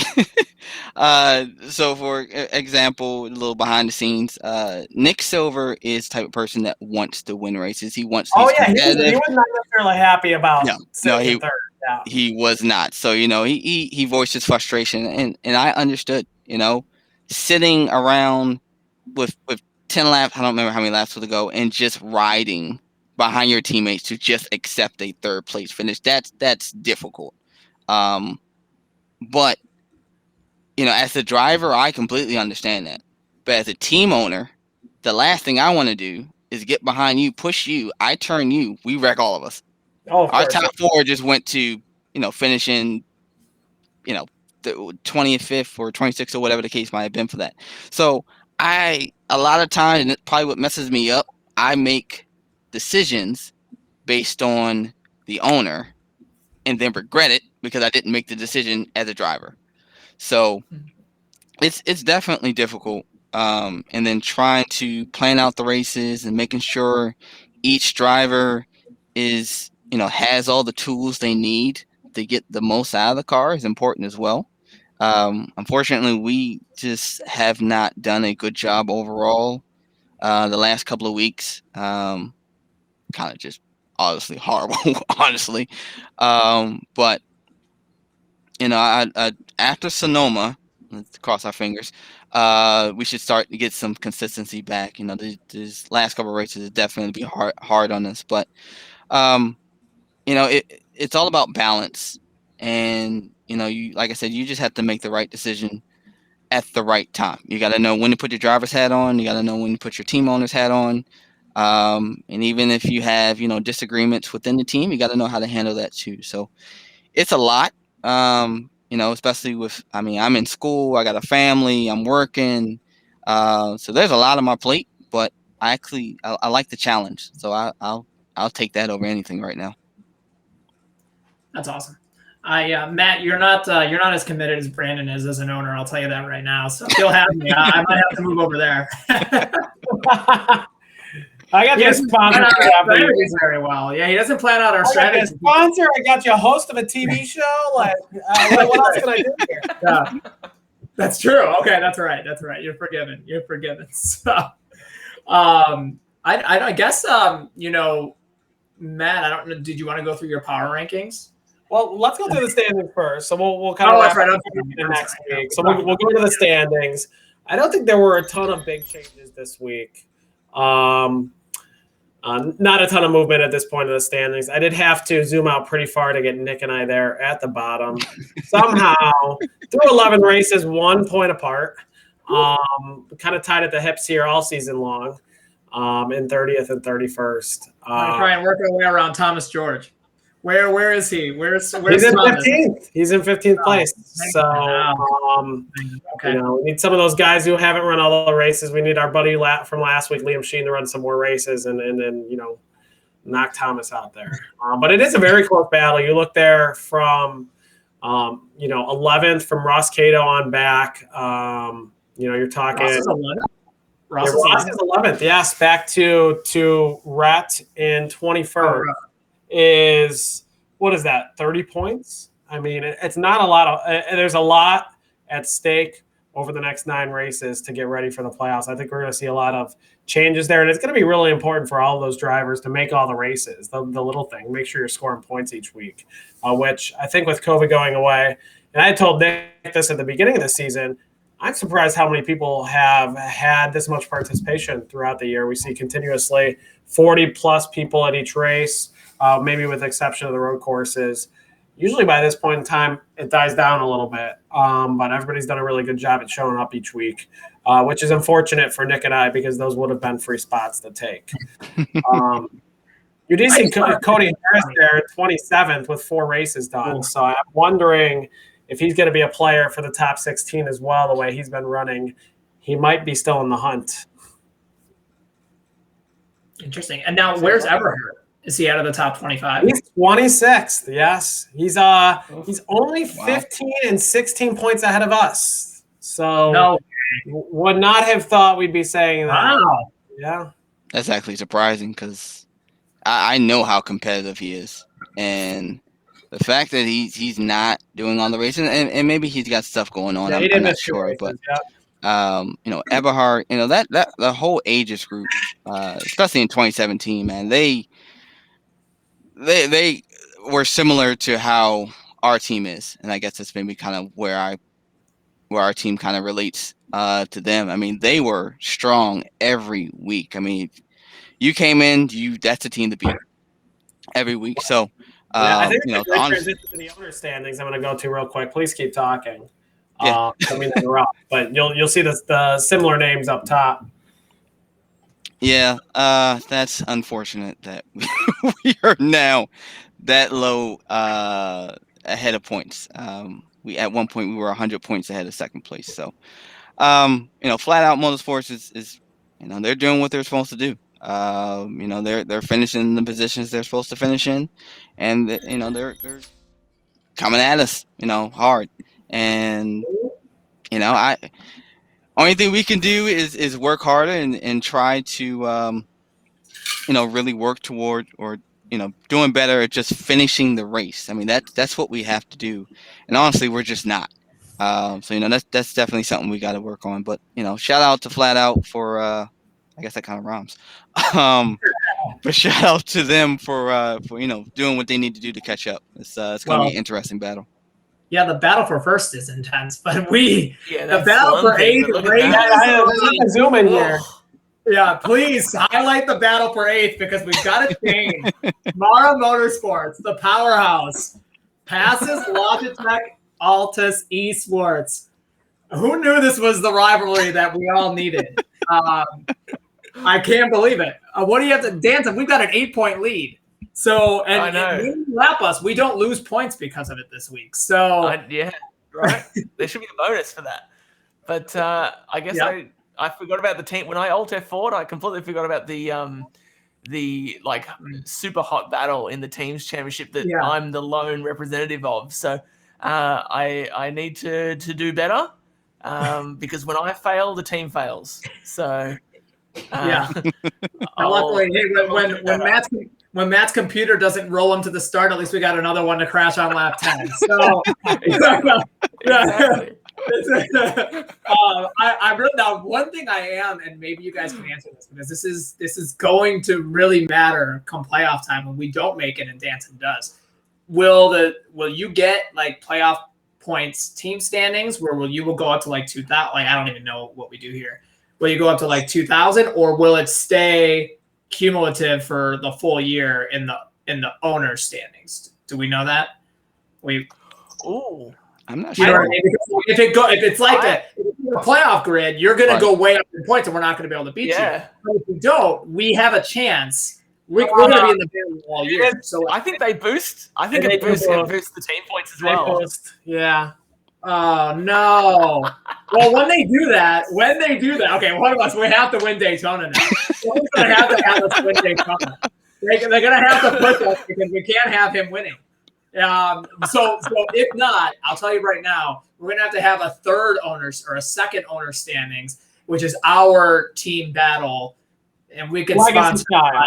You could sponsor it by the podcast or something for like $5. I don't care, because we need to keep track of that, because I want to beat. We need to beat Danson in points 2 versus 1. What if I beat you even in that circumstance? What, are you gonna like then we'll get a fourth different championship where it's like only you and Matt are in it? If you beat us, we'll ship you something overseas. So I'll make a trophy for you.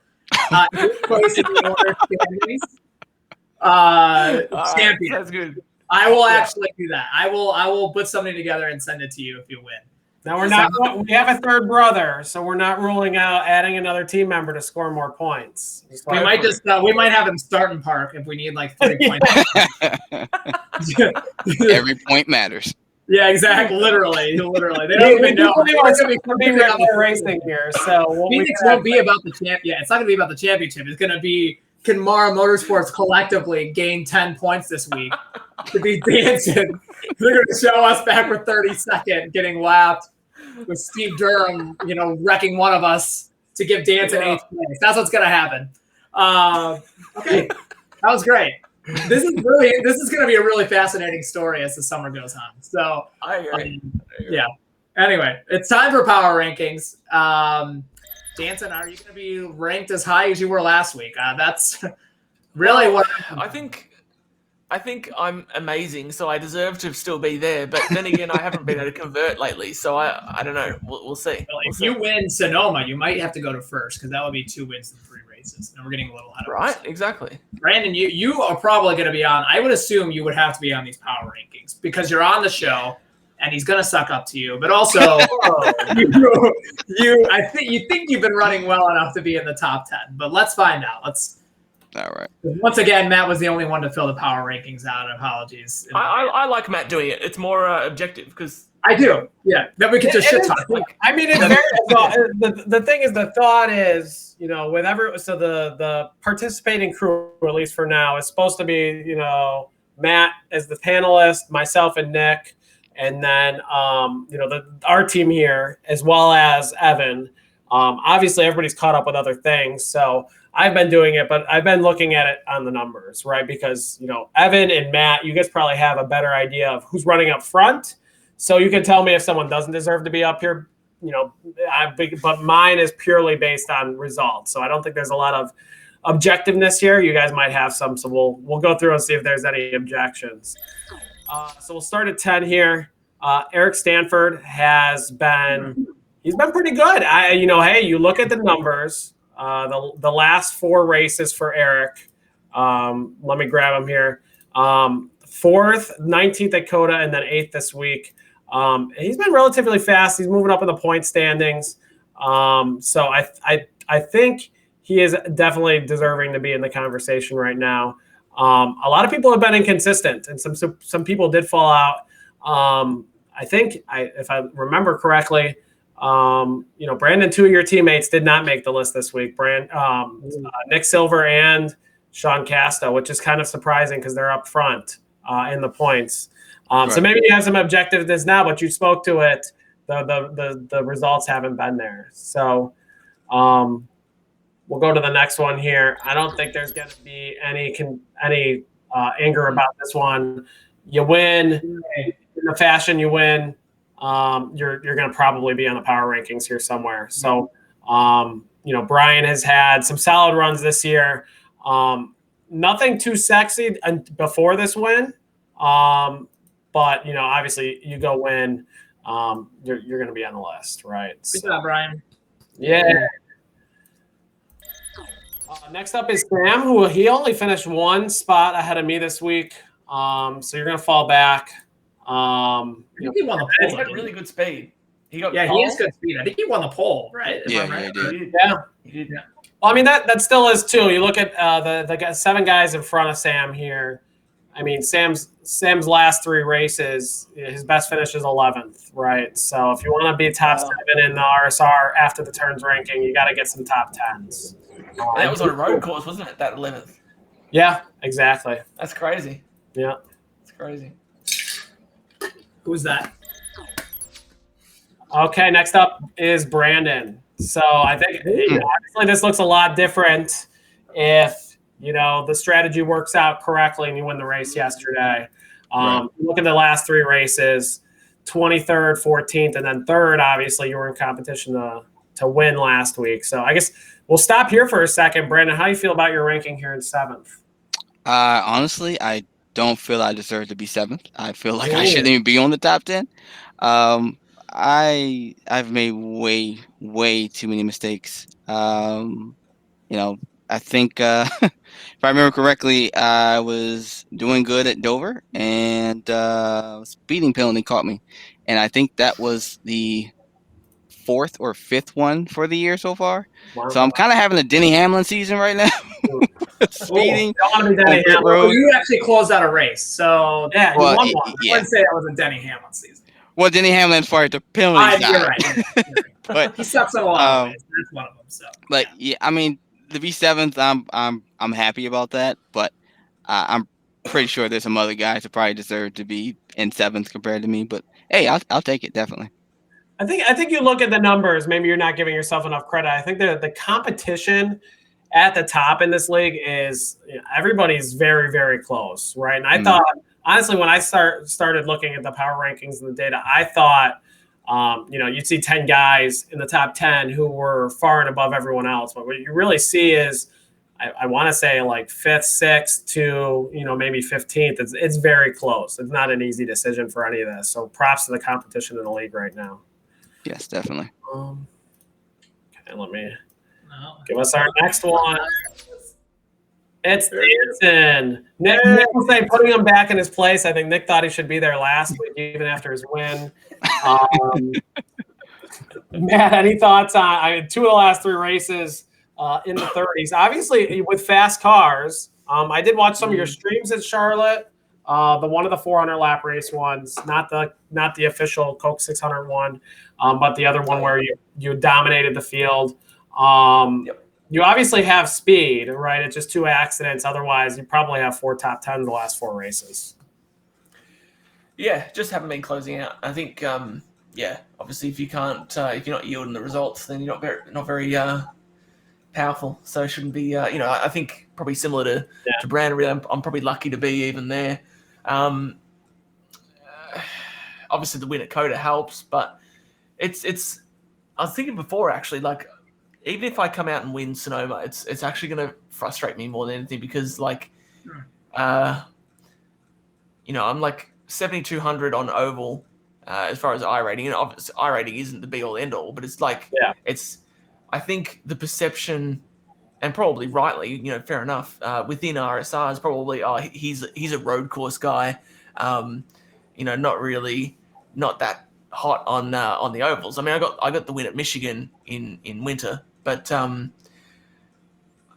feel like Juan Pablo at the moment. Like I want to get out there and just get the oval wins done, just to put that whole deal to bed. So yeah, I just got to close out. I got to work out. It's a bit of a learning sort of deal because there's obviously a bunch of people that I didn't race with in the winter series, and you got to kind of learn how much room you can give certain people. Like in that stream that you would have watched, was I in the green car in that stream, Matt? Yes. Yeah. So in that one, in official, for example, whereas with Rhett, where I came out of the corner, I was just running alongside him down the straight like I would if I was alongside Brandon or Drew or whatever. When I do an official, I enter exit the corner with about two car widths between me and the other car because I don't know who they are. I don't trust them because usually they'll do something dumb like they'll go up to the wall and then just yank it left because they get nervous they're gonna club at the wall. Yeah. Right. So I think it's adjusting to that. That's been for me the biggest thing is trying to adjust to who I'm racing around and knowing how much sort of extra space we've got to work with and what sort of things to do. So once I get that dialed in, then hopefully I can put on a good get an oval win. The oval win will mean more to me than if I go out and win Sonoma, like next week. Like, yeah. But Well, so that's fair enough. I think 6 is probably generous. Okay. Well, I think two things. Luckily, with the point system the way it is, it doesn't matter a whole lot right now in your position, right? So if you just get it right in like 4 months, you're going to be just fine. You win the road course races, then you get the points for the playoffs. So you can still use that, and so I mean, we obviously want you to make the top 4. We want you to win the championship. So then on your championship thank yous, we forget to thank you. Yeah. But we still get 8th in the owners' points. That's the dream.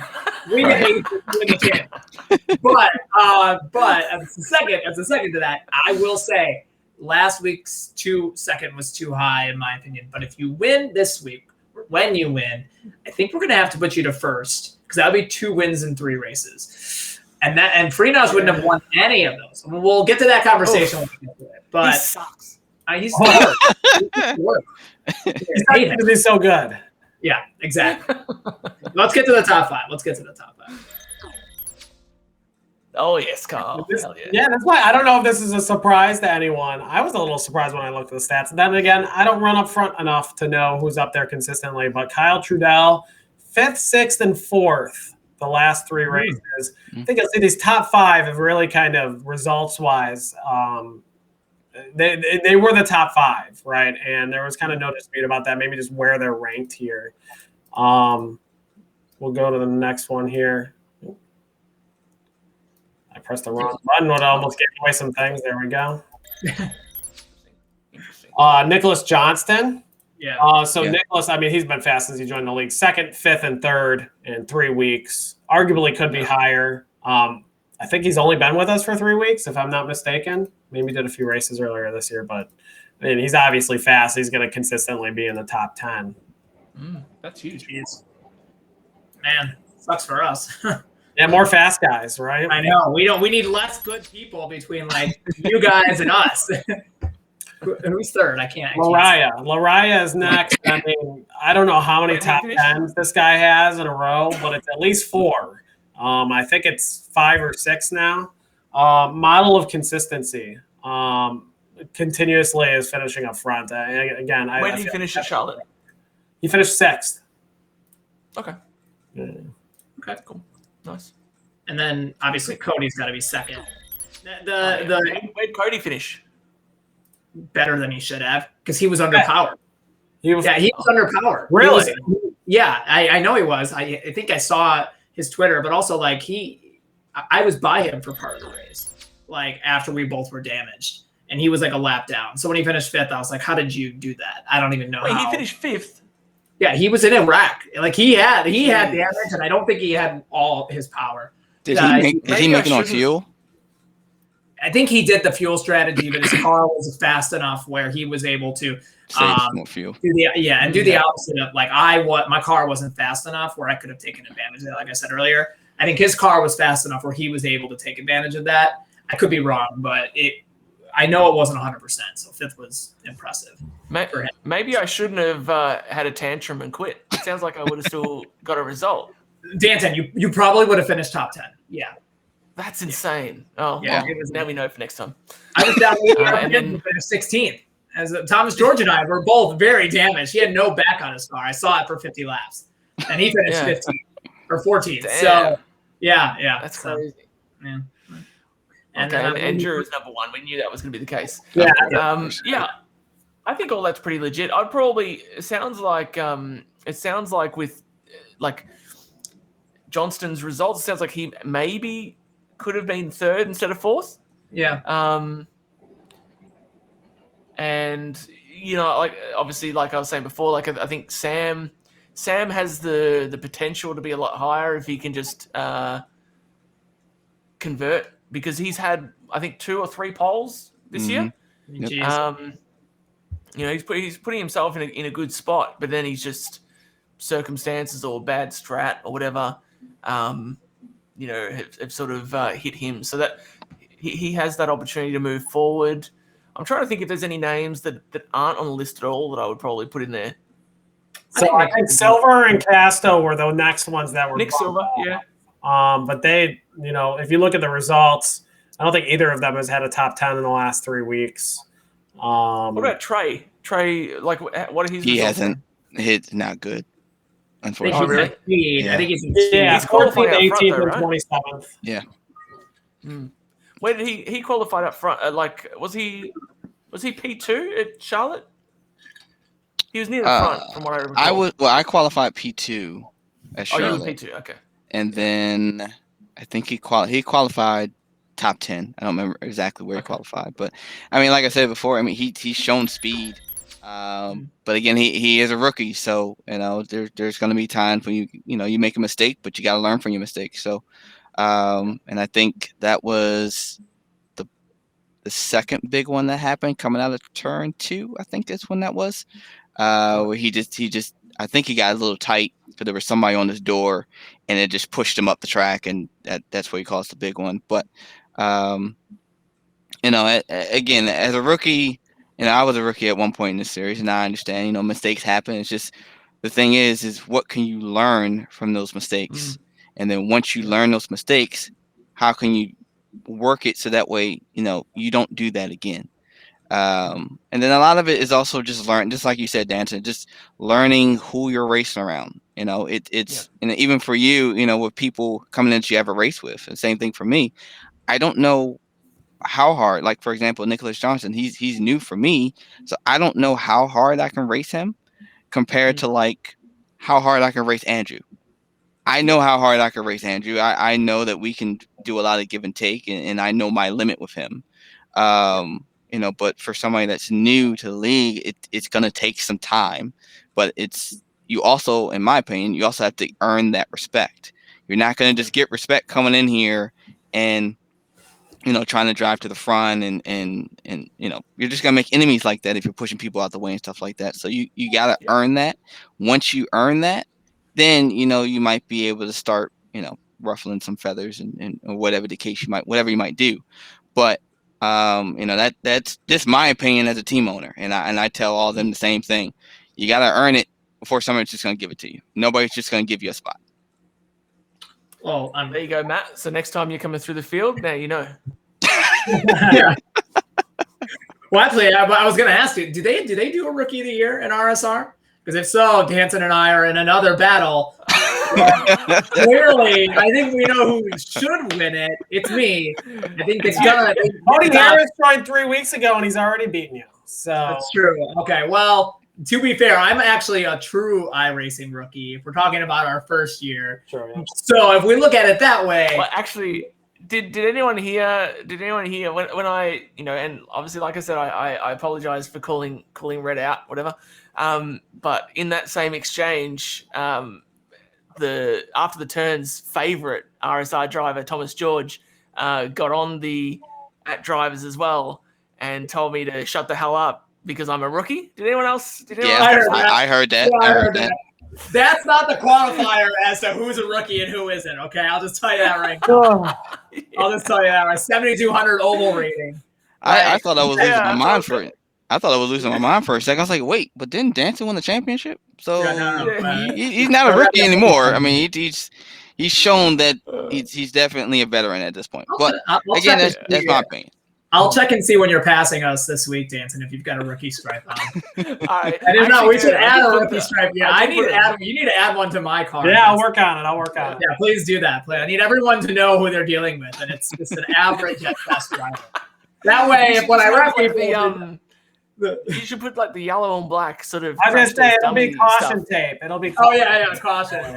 Or one of those like I saw one driving back today. One of those like new driver on the road. Like be careful. Oh, sticker in the window. Yeah. Be patient, new driver. Yeah, that'd be great.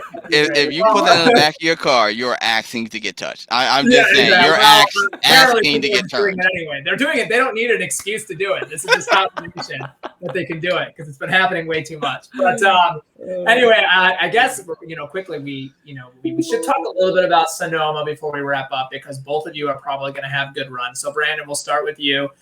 Can you give Danton a run for his money this week or no? She's shaking his head no.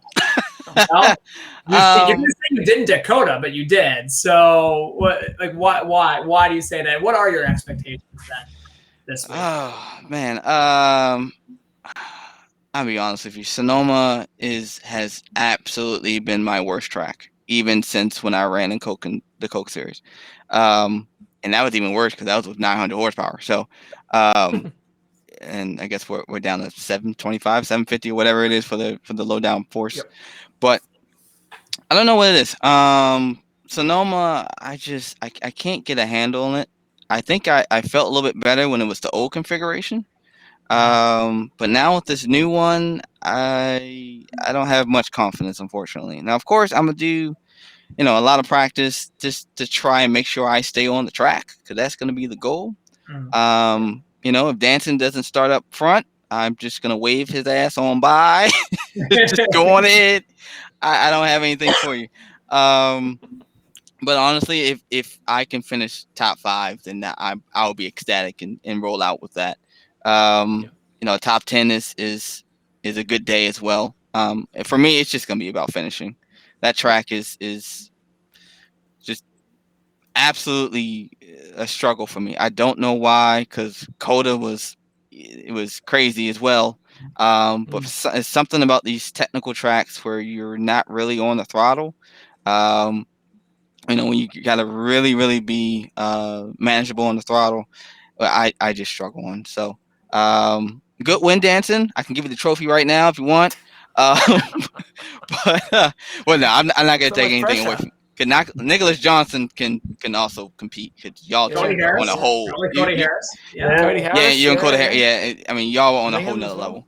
But yeah, if I can finish, right close to y'all, I'll take it, and we're good.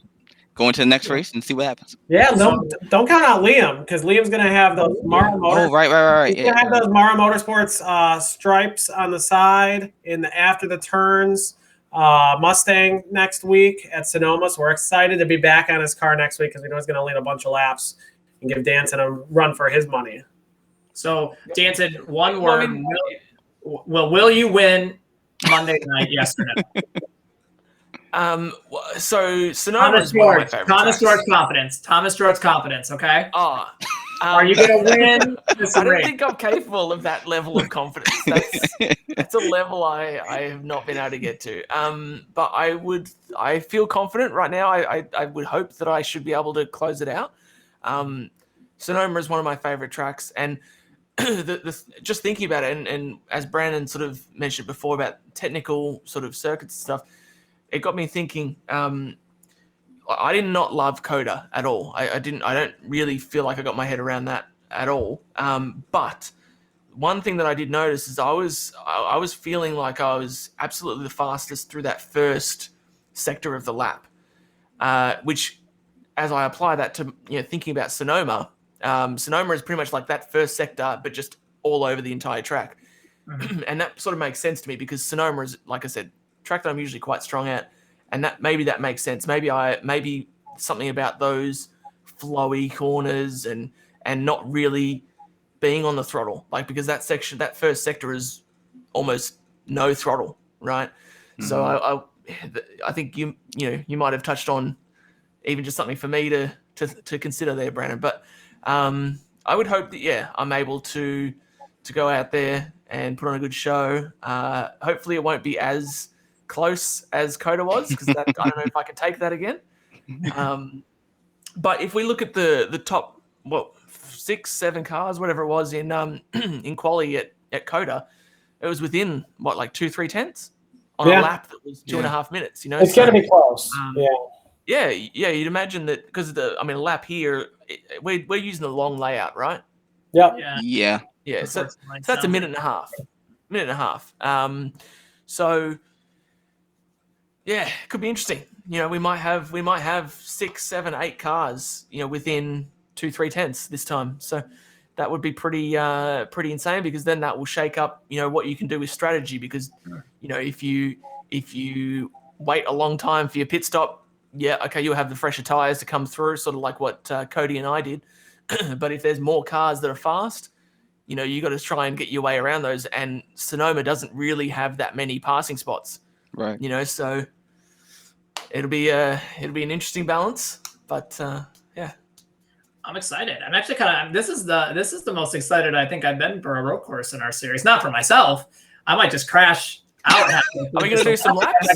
Last week. Is Mara Motorsport going to come and do some preparation laps with me, or I would really, really like that. I was going to say that this week. Yes, you need to let us know when Mara Motorsports. I mean, Matt. Yes, I'll be on the lookout on the Discord.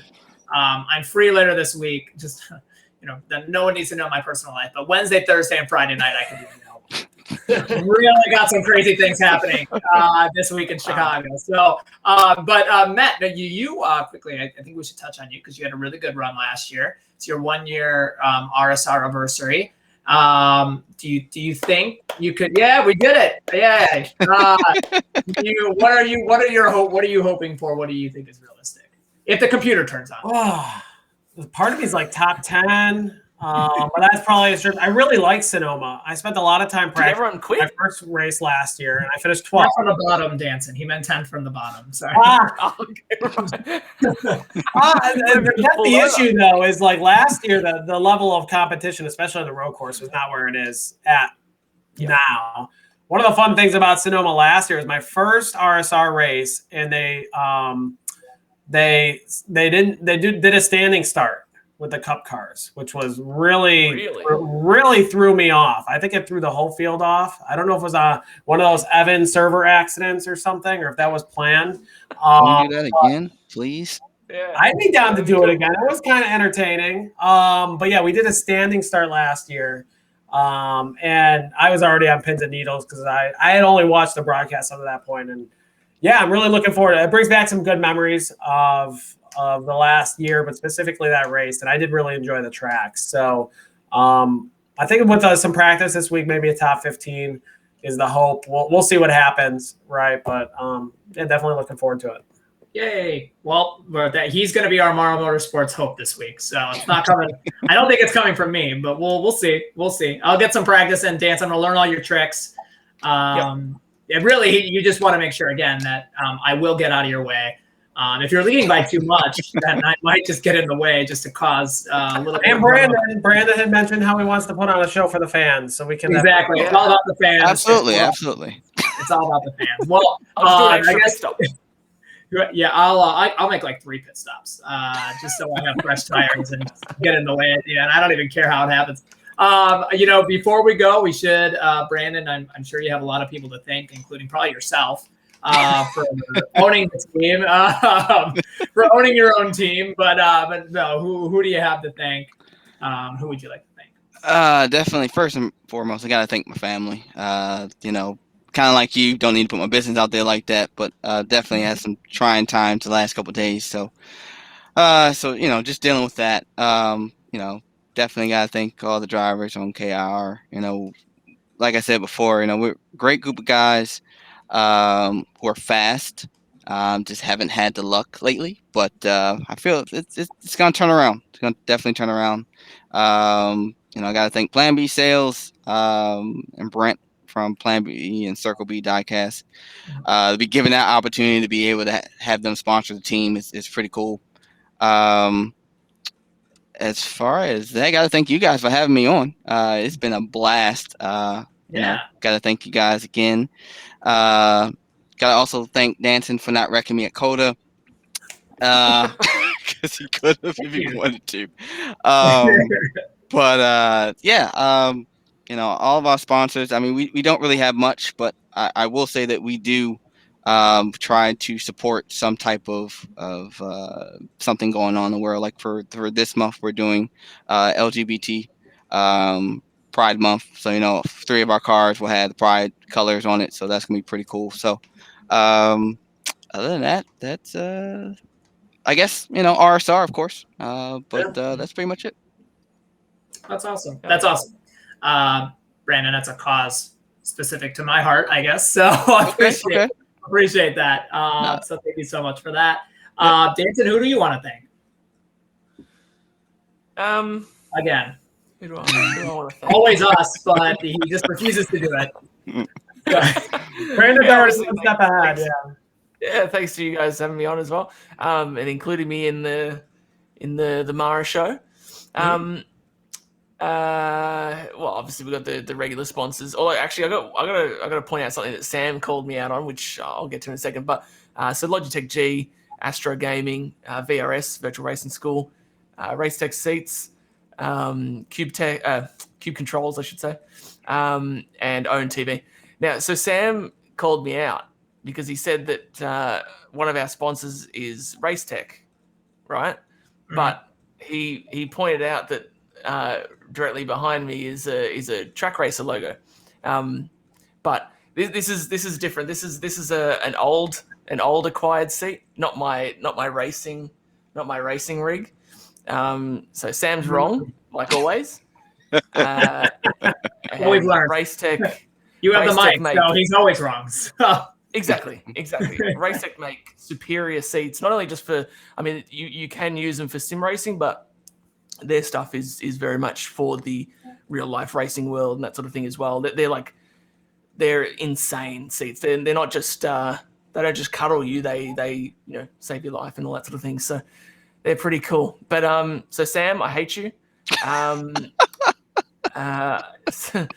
don't know what else I got to say. Thanks to RSR. Thanks to obviously we've not had Evan for a couple of weeks, right? So hopefully for Sonoma we've got him back. Do we know if we've got him back for Sonoma? Anyone? I don't know. I don't know. Hopefully we do have him back. Because if I win, there's only one voice that I want calling my name coming to the checker. You know what I mean? Like it's got to be Evan Pasoko. So regardless, I think the exciting thing is we'll go to the schedule here. We're gonna have Evan on our show same time in 2 weeks. So I think we're very excited about that episode. Not to mention we'll have Mike Kaczynski on next week. We have a long list of great guests here. Again, thanks everyone for reaching out with your interest. This is all people reaching out to us wanting to join us. So I think we're excited that we've created something that people want to join us each week. So thank you for all of your interest and to all of our listeners for hanging out here. Where's Stove on there? I don't see Stove. No, we went the whole show. We didn't bring his name up one time. I know he wasn't in the race, but he needed to. Yeah, we had to bring him up at least at some point. I think it would just be a disservice to the show if we didn't bring him up. So I think we can guarantee that he would have been, if not in the first wreck, he would have been in the second one. Yeah, he would have been calling. Somebody. He would have been in one of those wrecks for sure. I think we could pretty well save. We could well save that. So maybe it was best he just didn't run. He would have probably been in that lap time accident. It would have wasted everybody's time. Yeah, exactly. Just waste his time. But tell him when you talk to him next, Hanson, tell him thank God he had the week off because he missed nothing. So I'll tell him yeah. Well, I guess with that, I think we're gonna wrap up. So really appreciate Brandon again having you on. Always great having. Matt, obviously, we're family, so great having you on. Danson, great having you on. Can't wait for next week where we have Mike Kaczynski, and we're secretly hoping that Danson thanks us when he wins on the podcast. It's going to be the first thing we talk about if he does win. So just guess we'll have to wait next week and find out. So this has been After the Turns. I'm Nick Mara, your host, and have a great night, everybody.